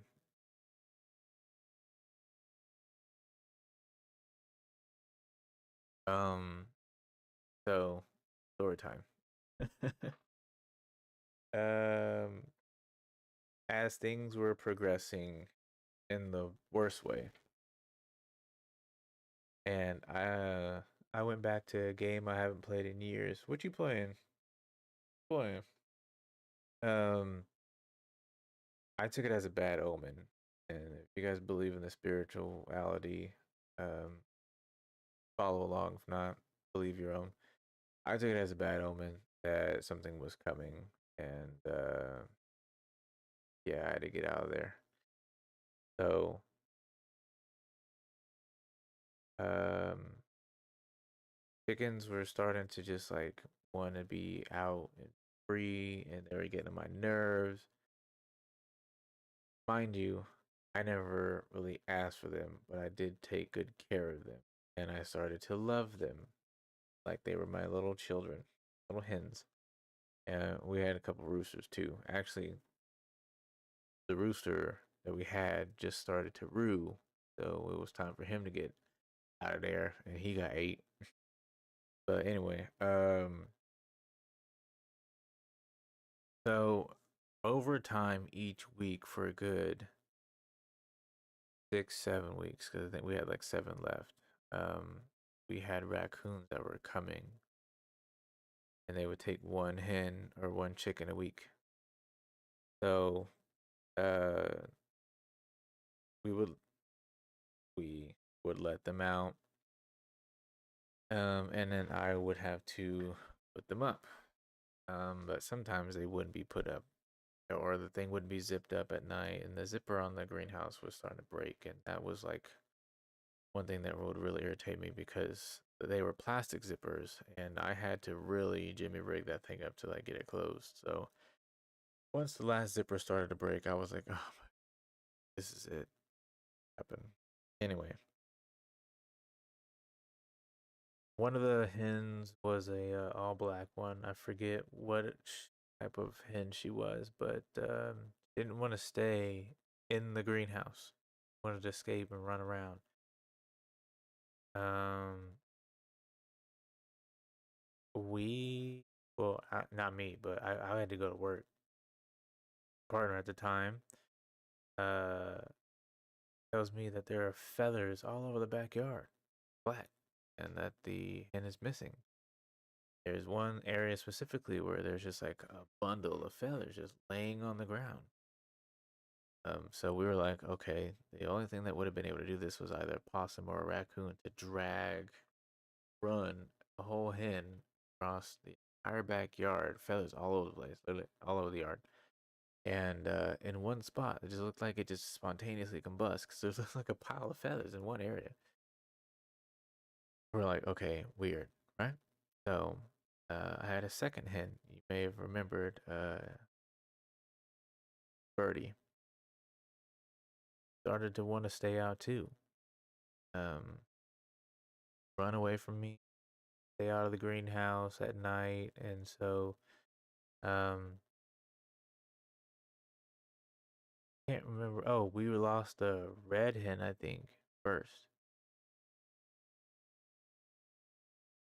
I don't know. I can't remember how it went, but we started to, I guess, notice that raccoons were coming in the backyard. So one night I am listening to music, feeling good, and like doing dishes and stuff. And I reached this point in a song where like it was paused or something. And I just hear this whining, like whining, crying. Uh, like, wait, like, wait, is that the kids? This is kind of late at night. I thought it was kids. So I was like, wait a minute, no, that came from behind me, and that was too distant to be the kids. I would have heard it and felt the vibrations of it in the house. Took my headphones out and listened to it. It sounded like little children crying, but it was from the outside. My hens were scared, crying, screaming for me. And I was like, oh, snap. I know what we were looking for. I go grab a bat and a flashlight, and then I go open the back door, and there's a screen door. So I flashlight on. I'm just looking before I go out there because it's dark. I'm not going out there first, but I know what I'm looking for. Flashlight to the screen door. I'm looking. Next thing I know, we had a bamboo bush line. The bamboo stood about 20 feet tall and spanned like 30 feet wide. And through the bush line, I'm seeing eyes just pop up, two, three, four. And on the other side of the greenhouse, had this like little clear tub to keep the hens from being able to go to the bamboo line. Flashlight over there on the right side of me, and there's a whole ass little raccoon just popped up. So I'm like, oh, this all the raccoons that be coming. Okay, so I go out there, metal bat, flashlight, and I'm tapping on the cement, making noise, throwing rocks in the bamboo line to scare him off. I notice that Birdie's gone, a little hen. I hear her, and it sounds like she's being eaten, making sounds like something has her, like shaking her up. And I hear chewing. I thought she's gone. I'm like, damn. Count the other hens and chickens in the coop, and I'm like, yep, 6 left because retard back there is gone. The other one, feathers are all over the ground over there. So I scare them off. Come out the next day. This is weird. Now that I think about it, because the way that Birdie was sounding, it sounded like I said, something was shaking her in place. But when I come outside the next day, just to see if I can like see through the bamboo line in broad daylight to find her carcass or feathers or anything, she comes out the bush line next to the door, intact, no injuries, nothing. I checked her and I was like, "Oh my gosh, you're still alive." What? I picked her up. I checked for her and nothing. Nothing's wrong with her. I'm like, I thought you died. And I was like, this doesn't make any sense. I leave it at that. But the next week after that, because it rained a few days in a row. Next week after that, she gone. She gone. And then they took my little Silky, my little mother hen, and my little brown Silky brownie. They took her. She was gone without a trace. And she's safe. She knows when it's time to go in the greenhouse for bed. She knows when she's supposed to leave to go eat. So safe, so precautious, and she takes care of the eggs. Took care of the eggs, but gone without a trace. No feathers, nothing. I have no idea what happened, where she went. Then lost a red one. Lost another red one. Lost a gray one. Lost a. By the time I left, there were 3 more that survived. We had a total of 8. 4 red, 2 black, 1 gray, birdie, brownie, 9. So we had 9. Um, we had 10, but 1 died before that. But yeah, they're all gone. Took care of them so well. No, they ate well. I think the only thing I did do was like bathe them, but I'd made sure that their coop was clean, greenhouse was. I had just cleaned stuff too. I got them a little scooper I was proud of too. But yeah, that was new. That they I had to lethal protect them. I think I went out and tried to stop the raccoons twice. Yeah. Aiden says Marvel's Guardian of the Galaxy. Like, is that the movie game from like the first one? Uh, let's see. Anything else from that place that changed before things happen?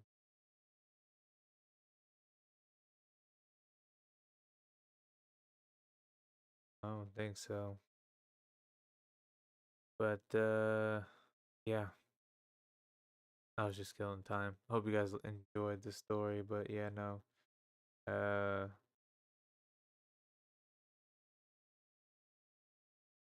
I think we knew something was around too because the eggs they were stopping. They were starting not to play as much, and they would always act scared. They would act hella scared when they'd come out during the day. Raccoons are smart. Raccoons are very, very intelligent because they would gang up on the hens the night that they would show up to take one at a time. And they only took one at a time. So they were very strategic about what the hell they were doing. Kind of crazy. Um, Hayden says, so it is a game about a cult that called the Universal Truth.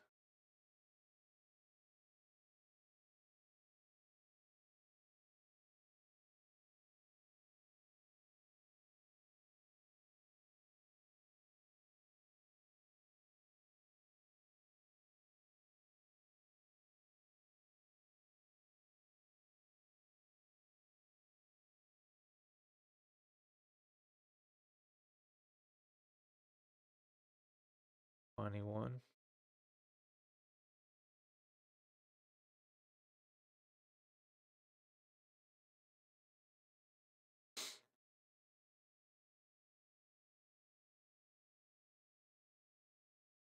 Okay. Interesting.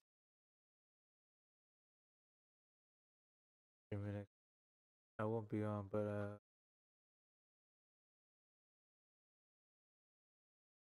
I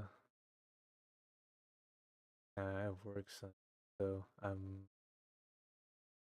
if I do a Saturday stream, it'll probably be early, so I can go to bed by midnight. Cause I got work at 8,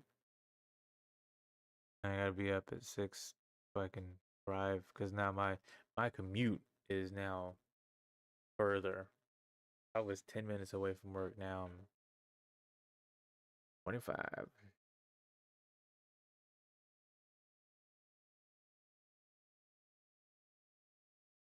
I am going to shift to gaming. It is again. It's been a pleasure being back. Of course, I started getting tired again, so um, I'm gonna go ahead and end the bath portion. You like the room I'm in? Thanks. It's my dad's basement. um, I'm going to shift into the gaming portion of the evening. I'm gonna take a quick break, do a couple things, and then I'm turn the game on and shift things around. Appreciate everybody checking in tonight, watching, listening in, tuning in. Yeah, I think I'm gonna go ahead and run some tech in or just kind of see what I'm feeling. I don't know. We'll see what we'll play. But I will be back in a little bit.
See if there's a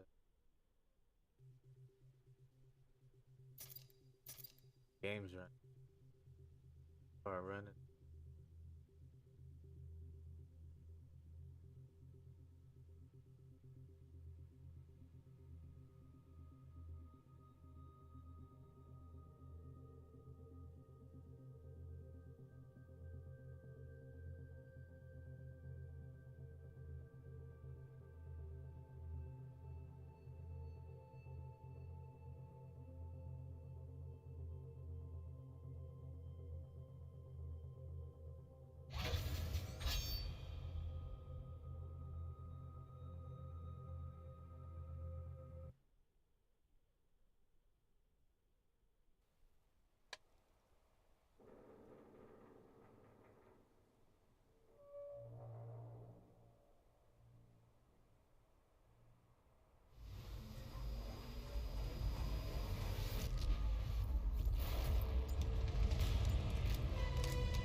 Forget that I had a fully auto pistol.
Titan ready. Call it any time, pilot.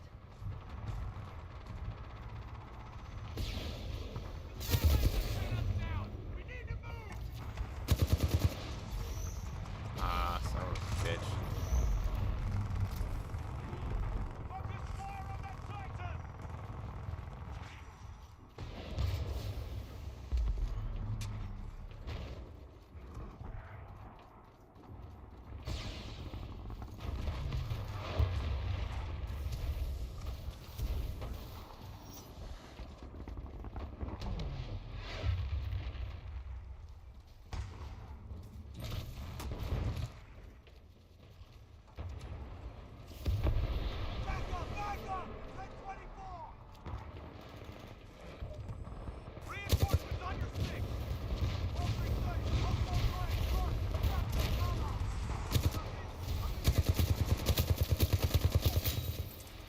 Dominating like a true 6-4.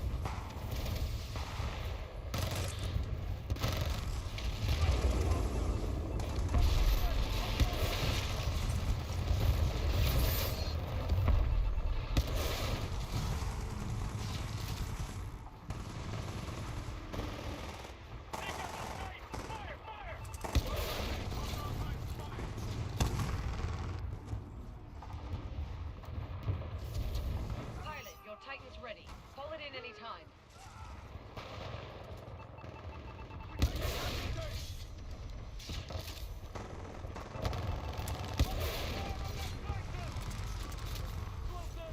Hostile Titan spotted!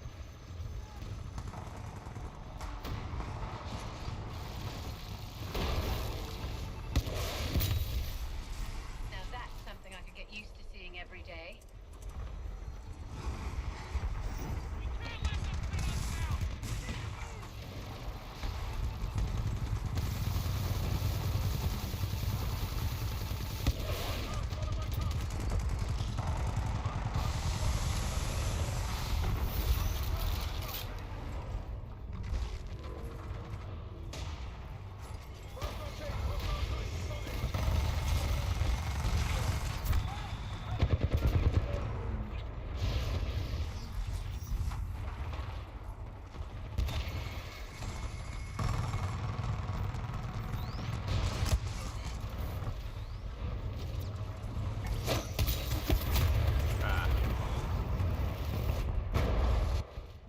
Your Titan is ready, pilot. Standing by for your call.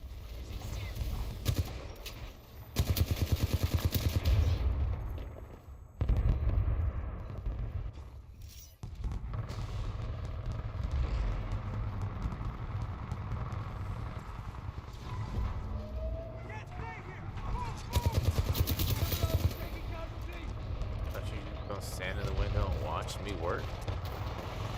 No, sir. No, sir.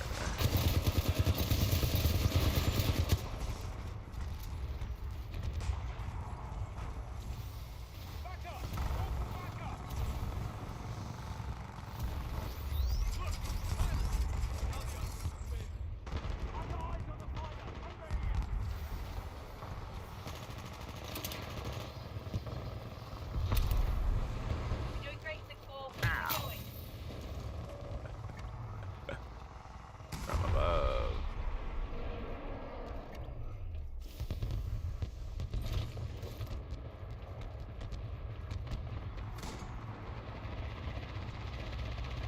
Titan ready. Call it any time, pilot.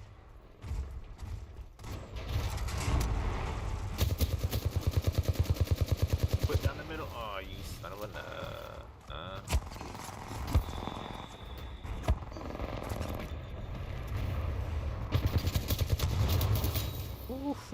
Sweet moves.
thought I was doing something with that. Erp. Warning, enemy pilot attacking. Warning, multiple enemy pilots attacking. Great work. Let's let a 6-4 do it. Drinks are on me.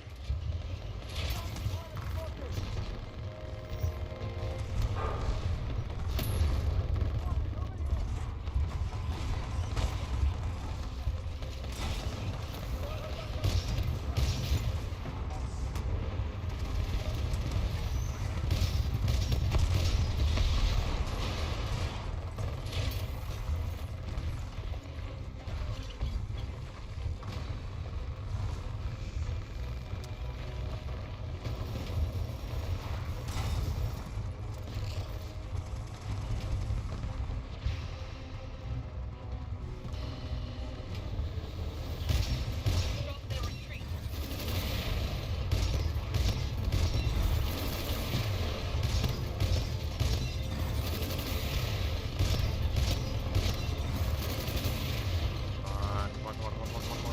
on.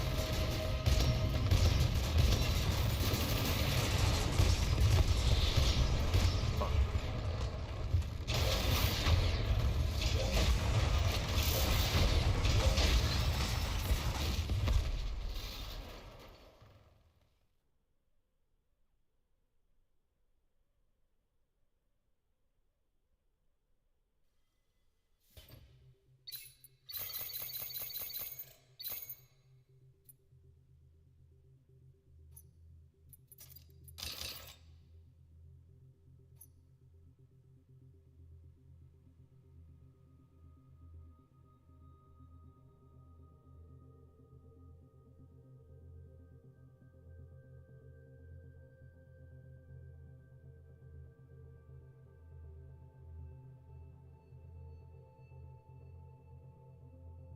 Feels good to be back.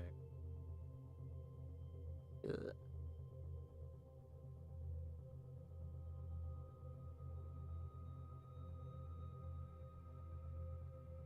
Sit-ups. I just had some chocolate.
Captured B. Enemy amp C.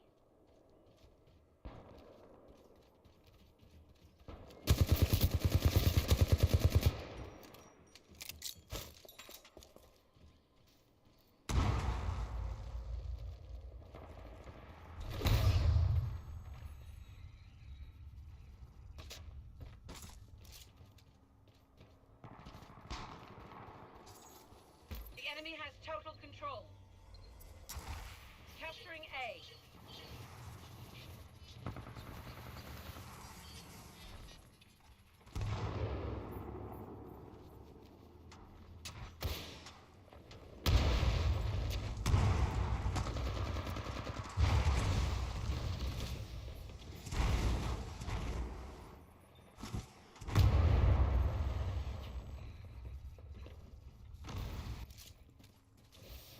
The enemy has total control. On the move.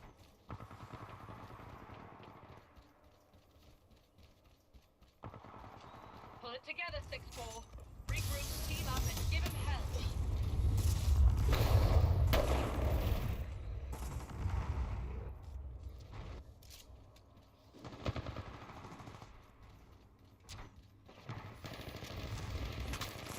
C, the enemy amps A. Capture it.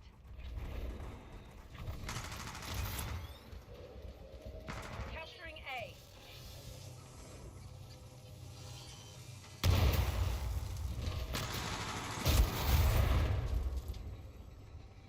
I got that out the way.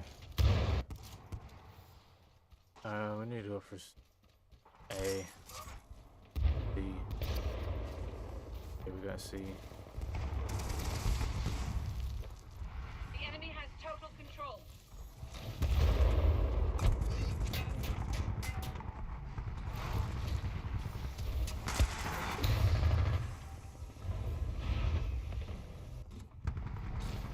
We're taking a beating. Come on, we can still win this. Good C with the team. A captured.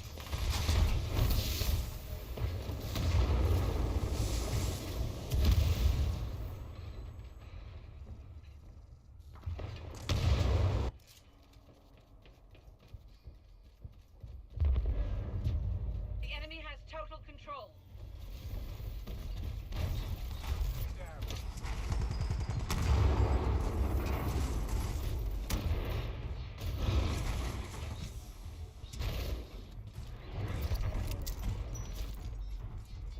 The enemy amps B.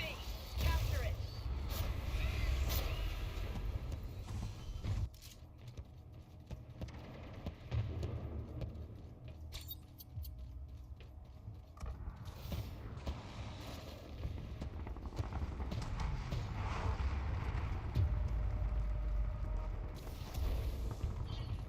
A captured.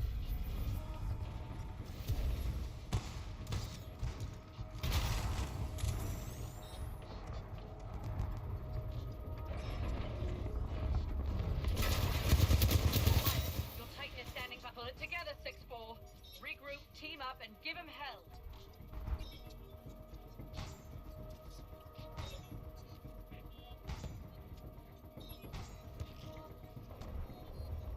The A is in. Nice work, 6-4.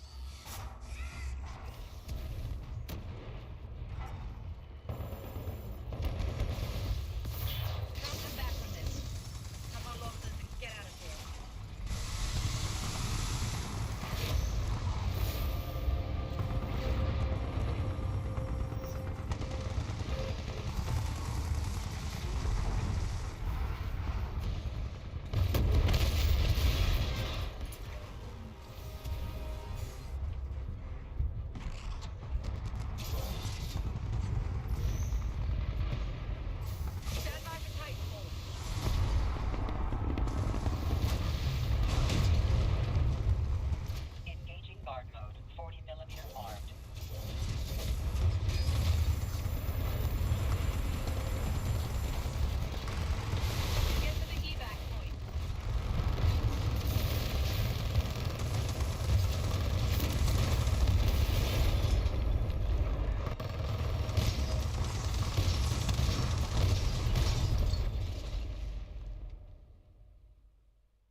I'll let a grunt do that to me.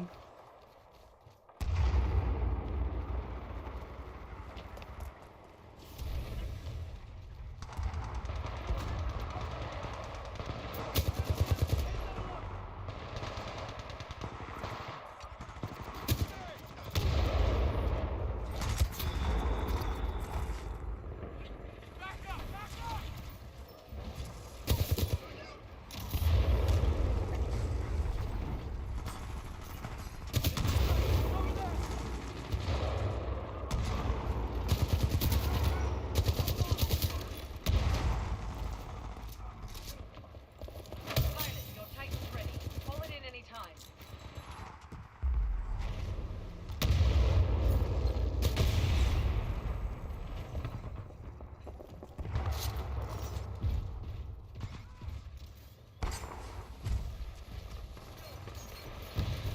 Hostile forces inbound up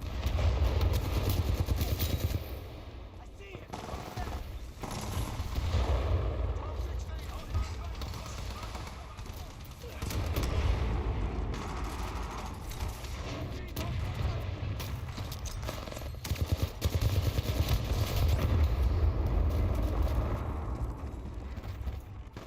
They aren't winning by much. Take them out, 6-4.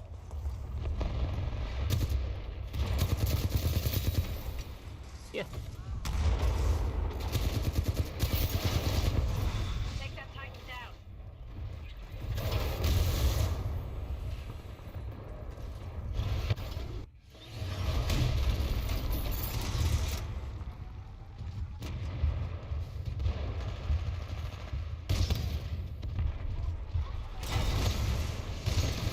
Friendly pilot attacking on target. Friendly Titan attacking on target. Enemy pilot passenger. One down, mate. One more to go. Target destroyed.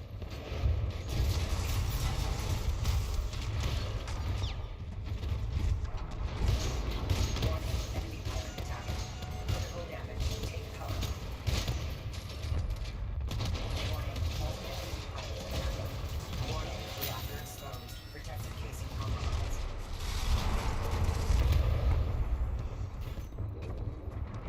I did my part.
ready. Call it any time, pilot.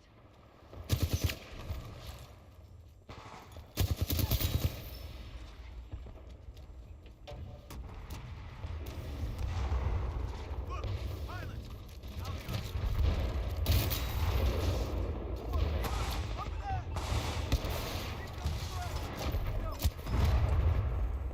That's the wrong button.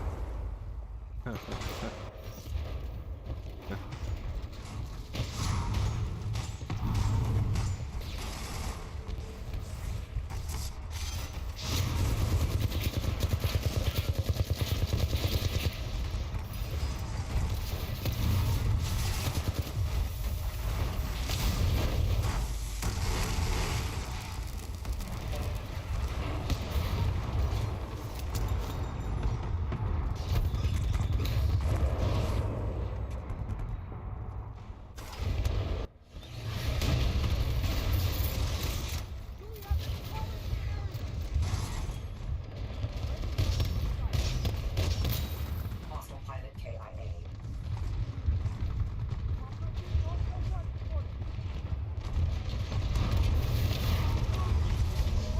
The friendly pilot has ejected. Friendly unit down. Our defenses remain compromised. Warning, multiple enemy pilots active. Horrible wall may assist invasion. Friendly Titan attacking your target. Friendly pilot attacking your target. You are engaging multiple Titans. Attacking enemy targets. Warning, reactor exposed. Get down, pilot.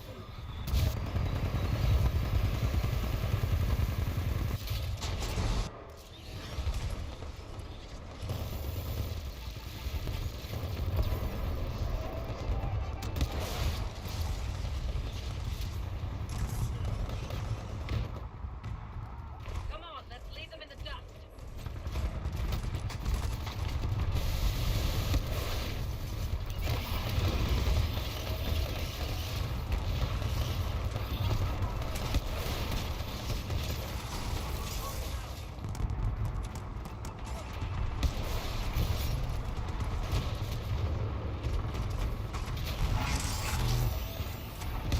You almost got your Titan. Keep fighting. Amazing work. Way to stick it out. You earned that victory.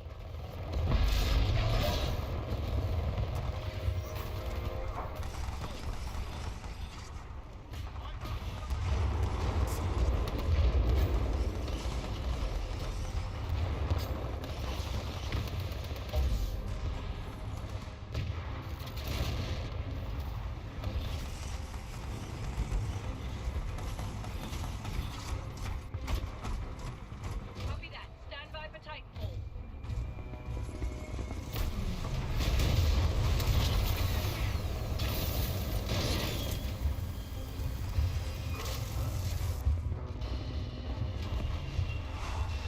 Stop their retreat.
Senna. ¡Hagámoslo!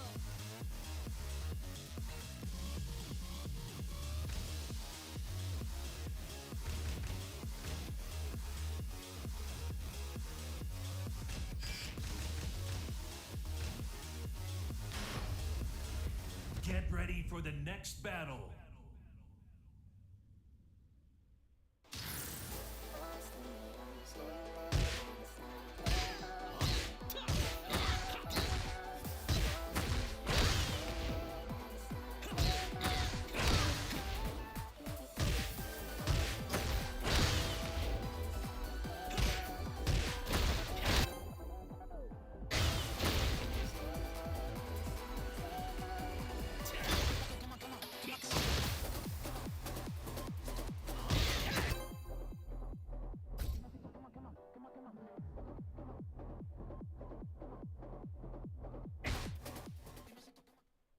Get ready for the next battle.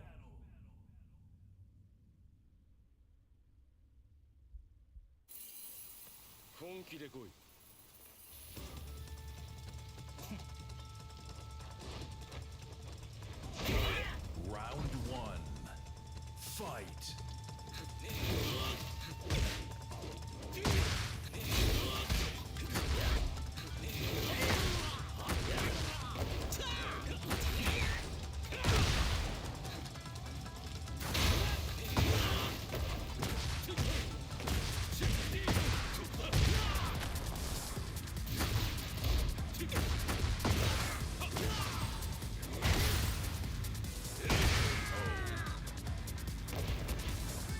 Round two. Fight.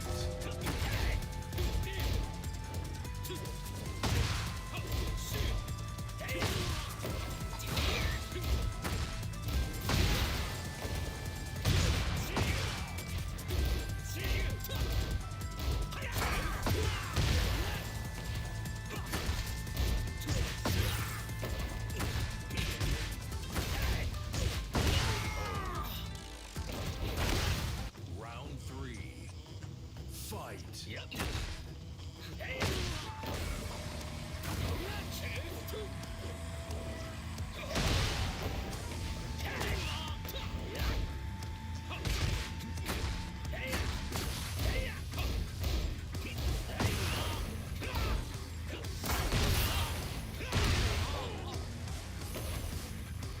Round four. Fight.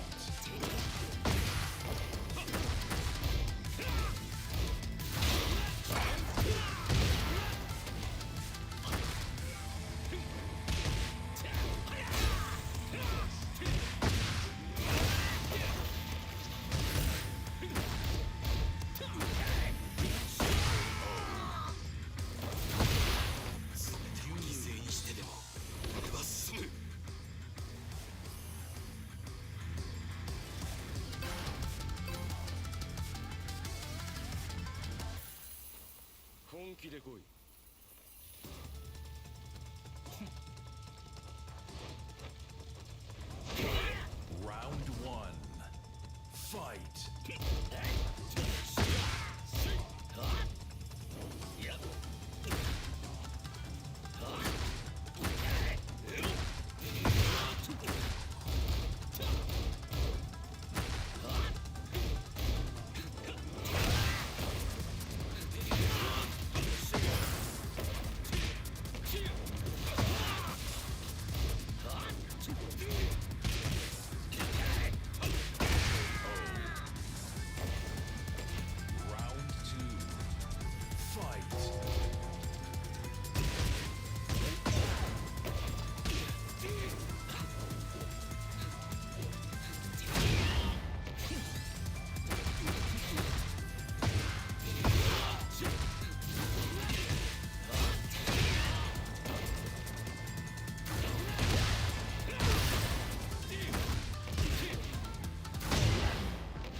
Get ready for the next battle.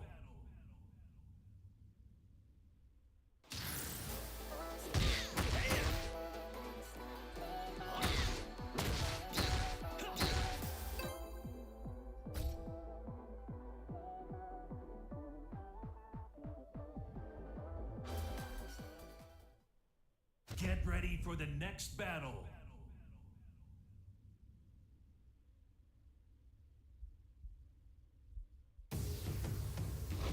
俺を止められるか。食っちゃな。 Round 1. Fight.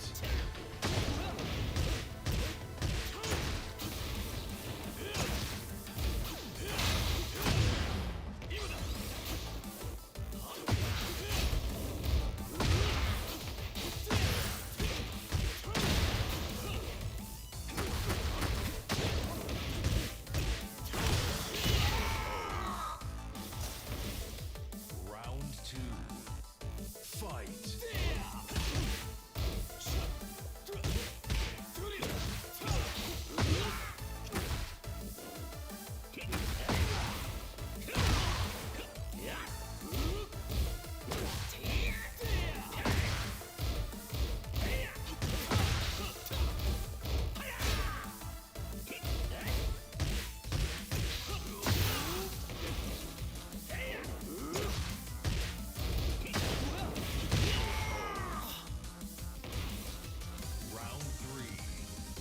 Fight.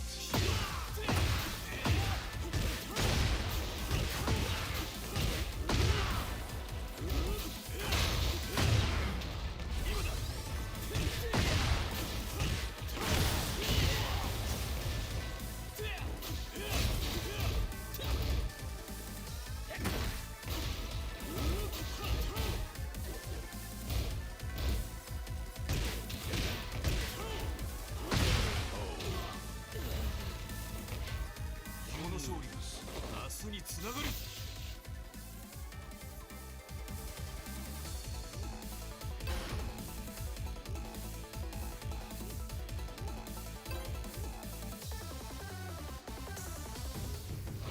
俺を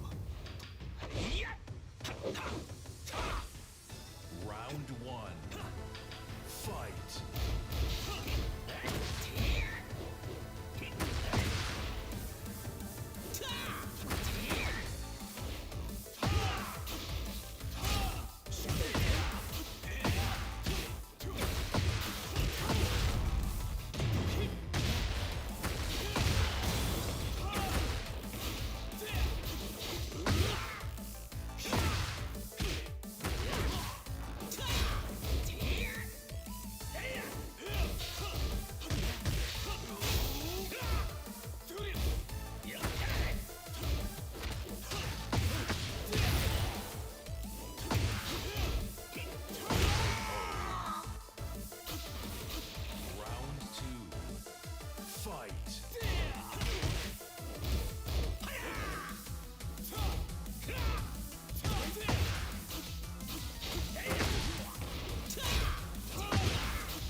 ready for the next battle.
Get ready for the next battle.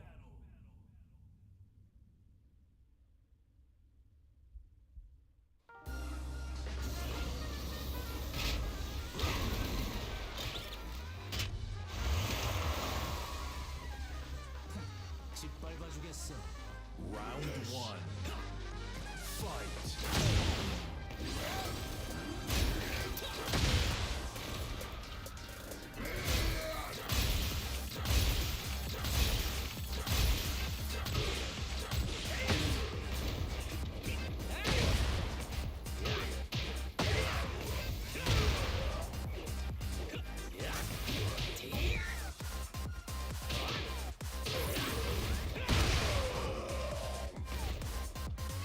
Round 2.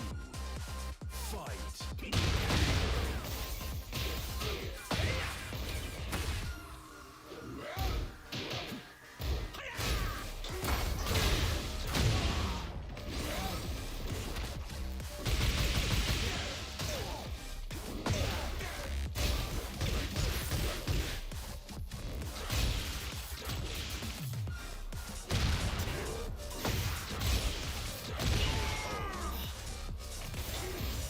Round 3. Fight.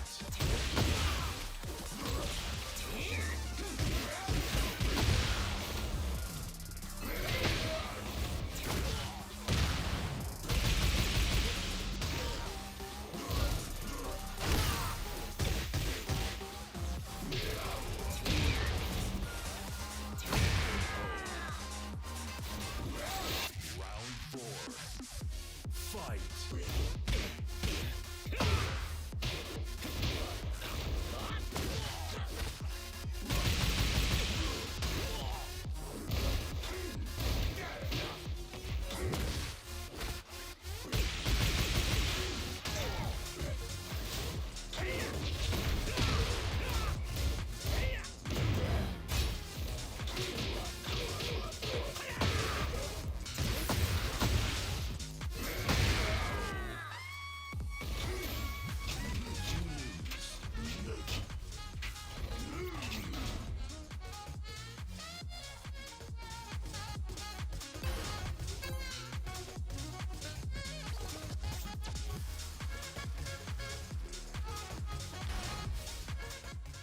Get ready for the next battle.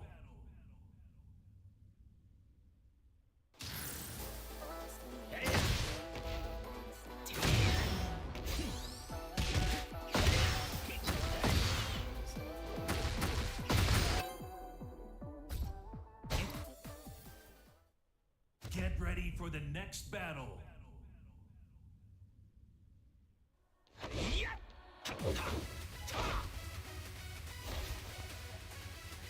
Você precisa melhorar isso. Round 1. Fight.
chutar, mas sei que pode melhorar.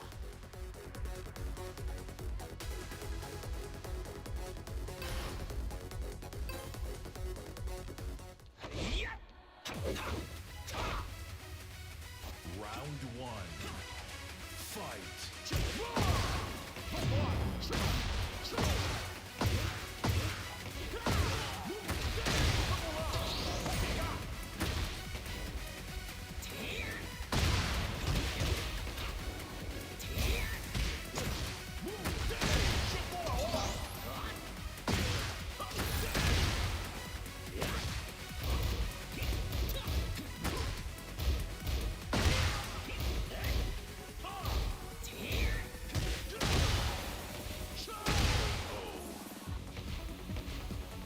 Round two.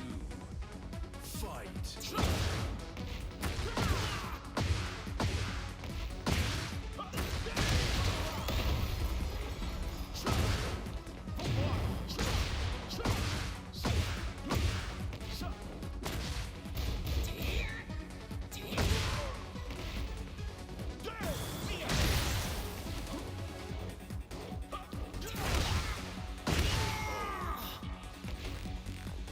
Round three.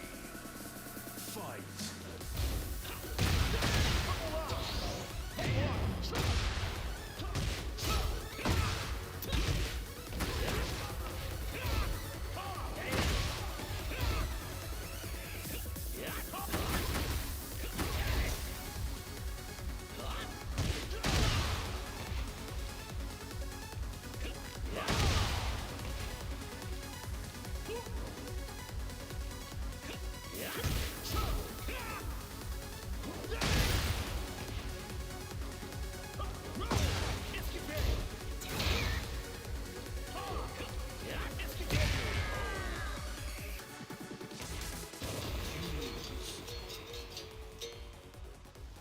Você até que sabe chutar, mas sei que pode melhorar.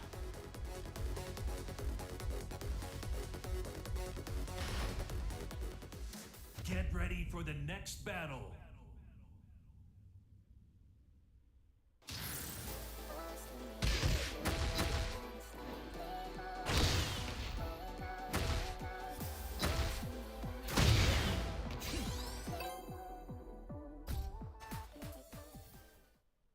Get ready for the next battle.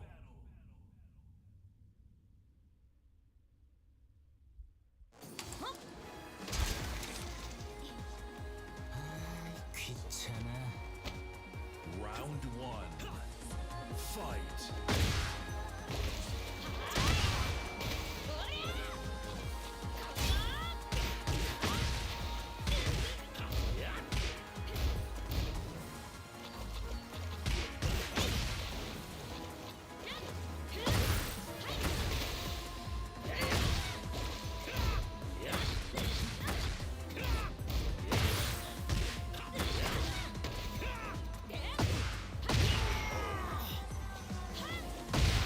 Round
귀찮아. Round one. Fight.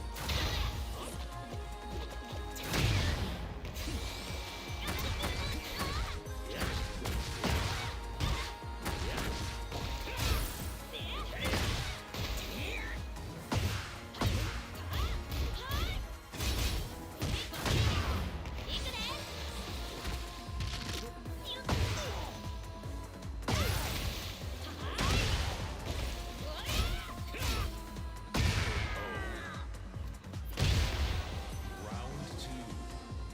Fight.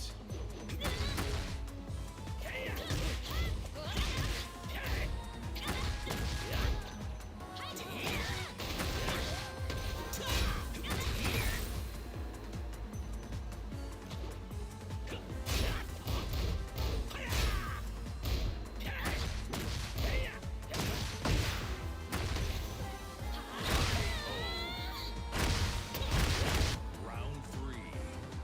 Fight.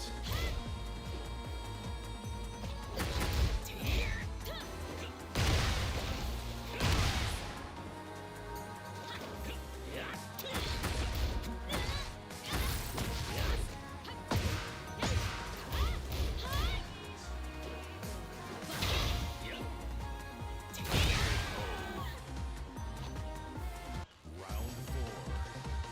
Fight.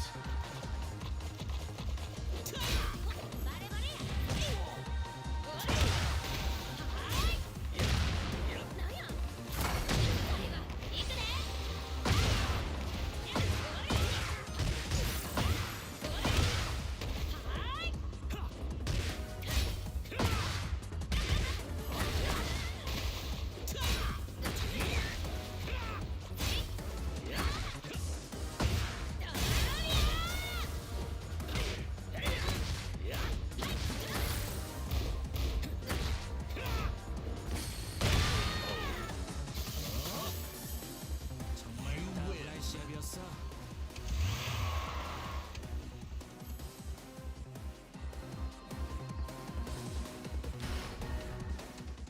Get ready for the next battle.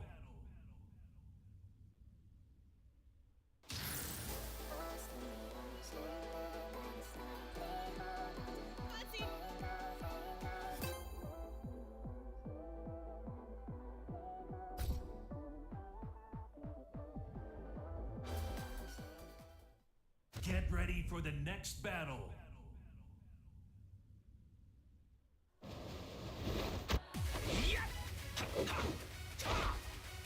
Round one. Fight.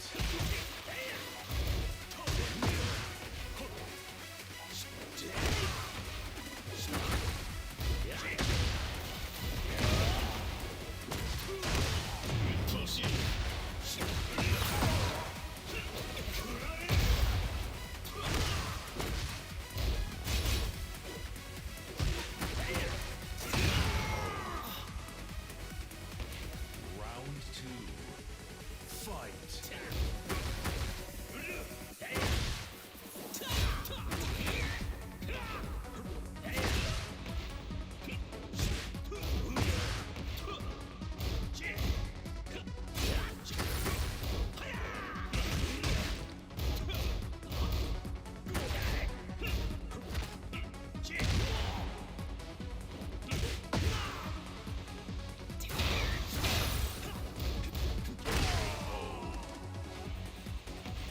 Round three. Fight.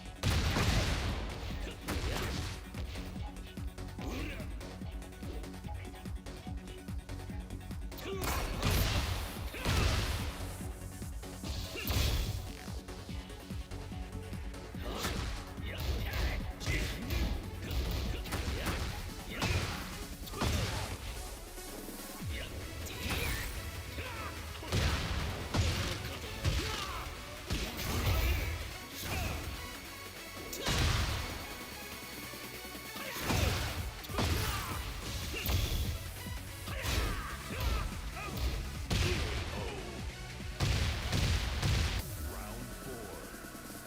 Fight.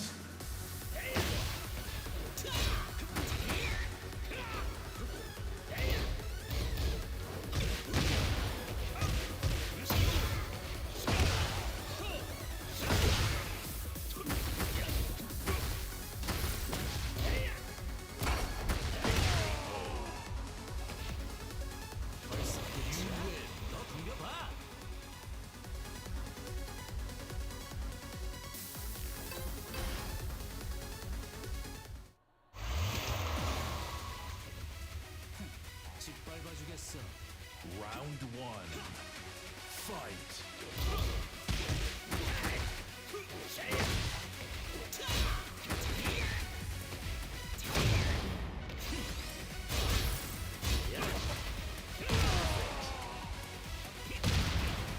Round two. Fight.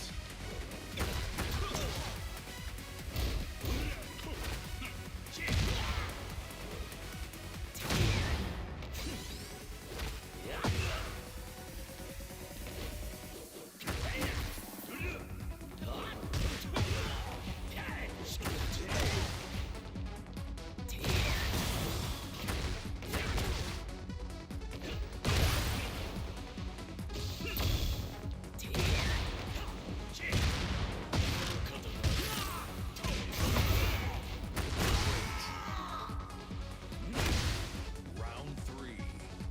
Fight.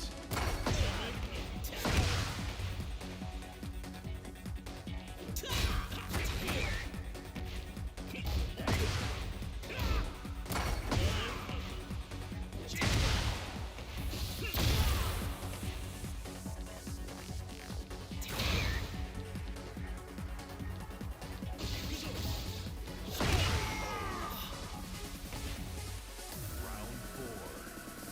Fight.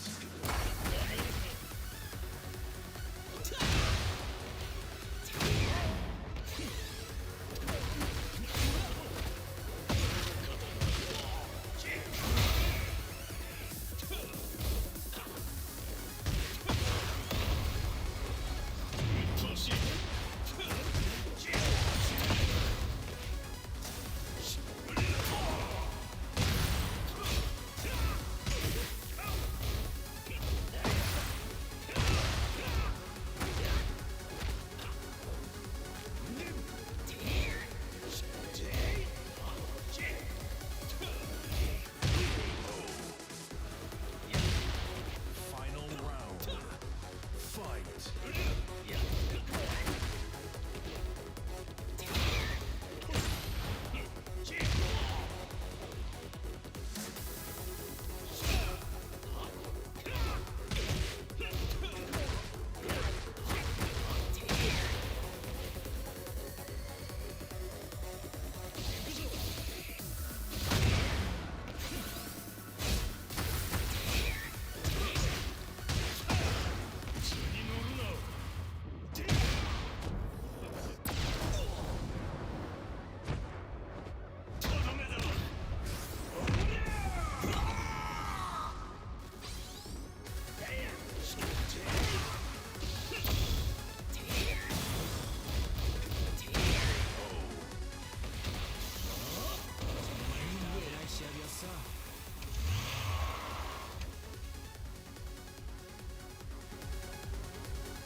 Get ready for the next battle.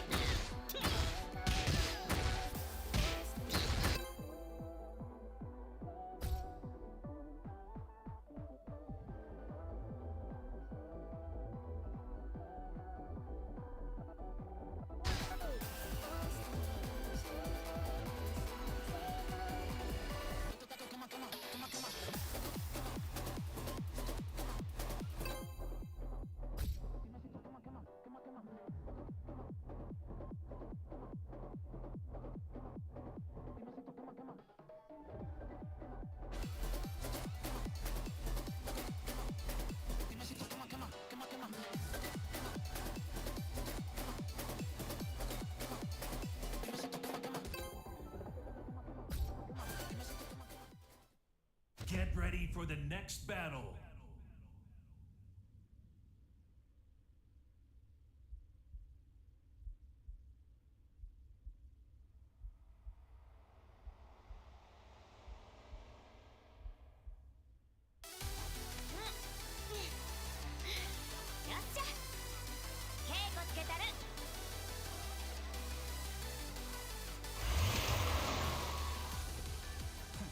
짓밟아주겠어.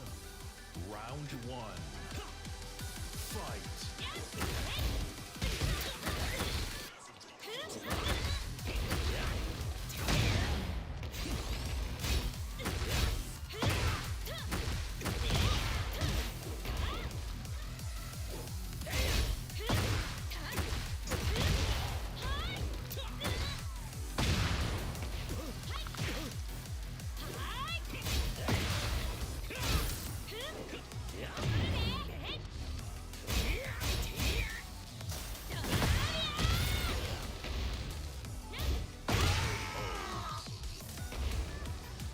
Round two.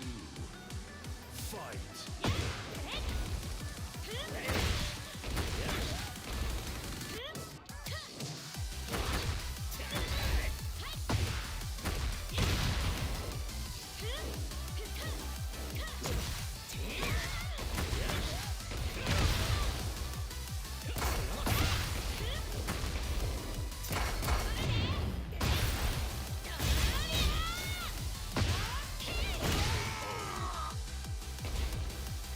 Round three. Fight.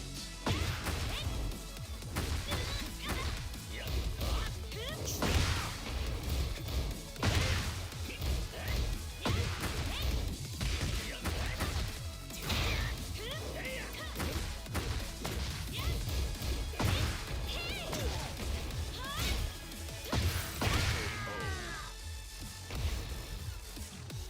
あんた弱いわ。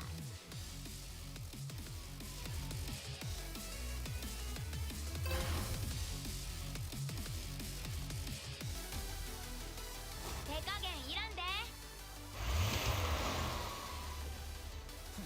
失敗は受けっさ Round one. Fight.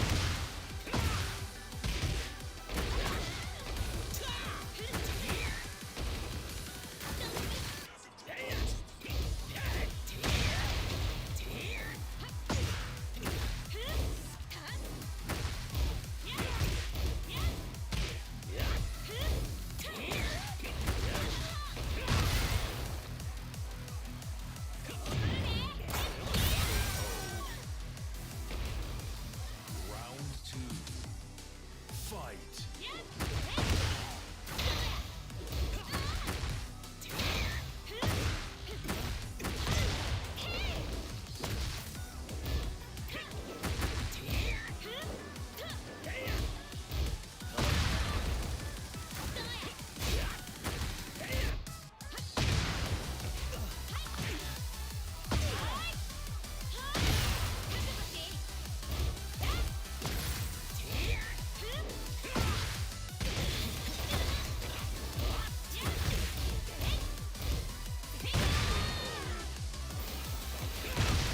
Round three.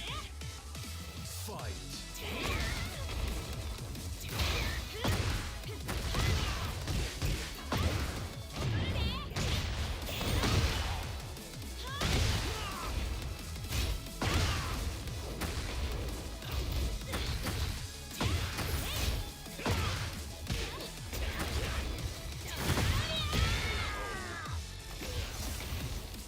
Round four.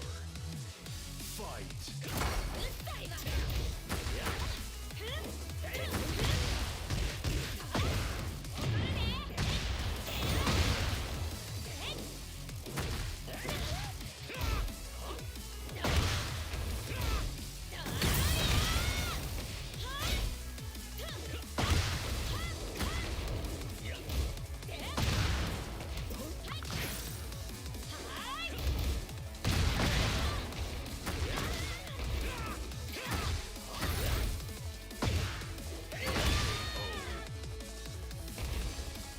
정말 따분한 시합이었어.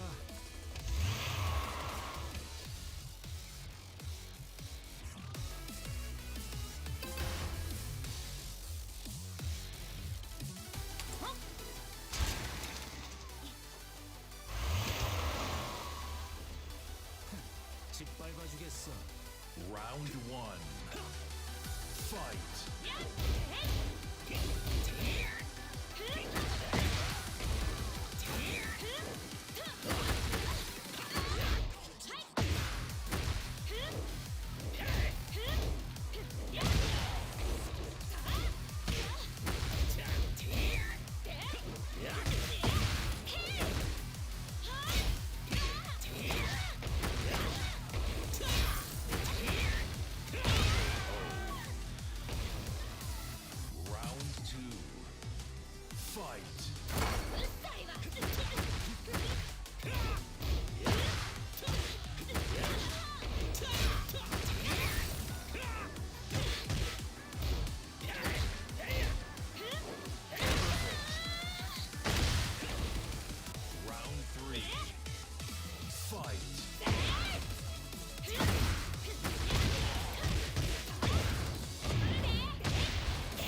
planned on being on a little longer, but I do have to go to bed. Gonna be at a work event.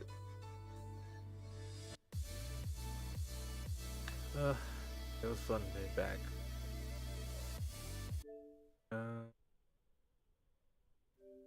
On probably be next week. But yeah, check the socials.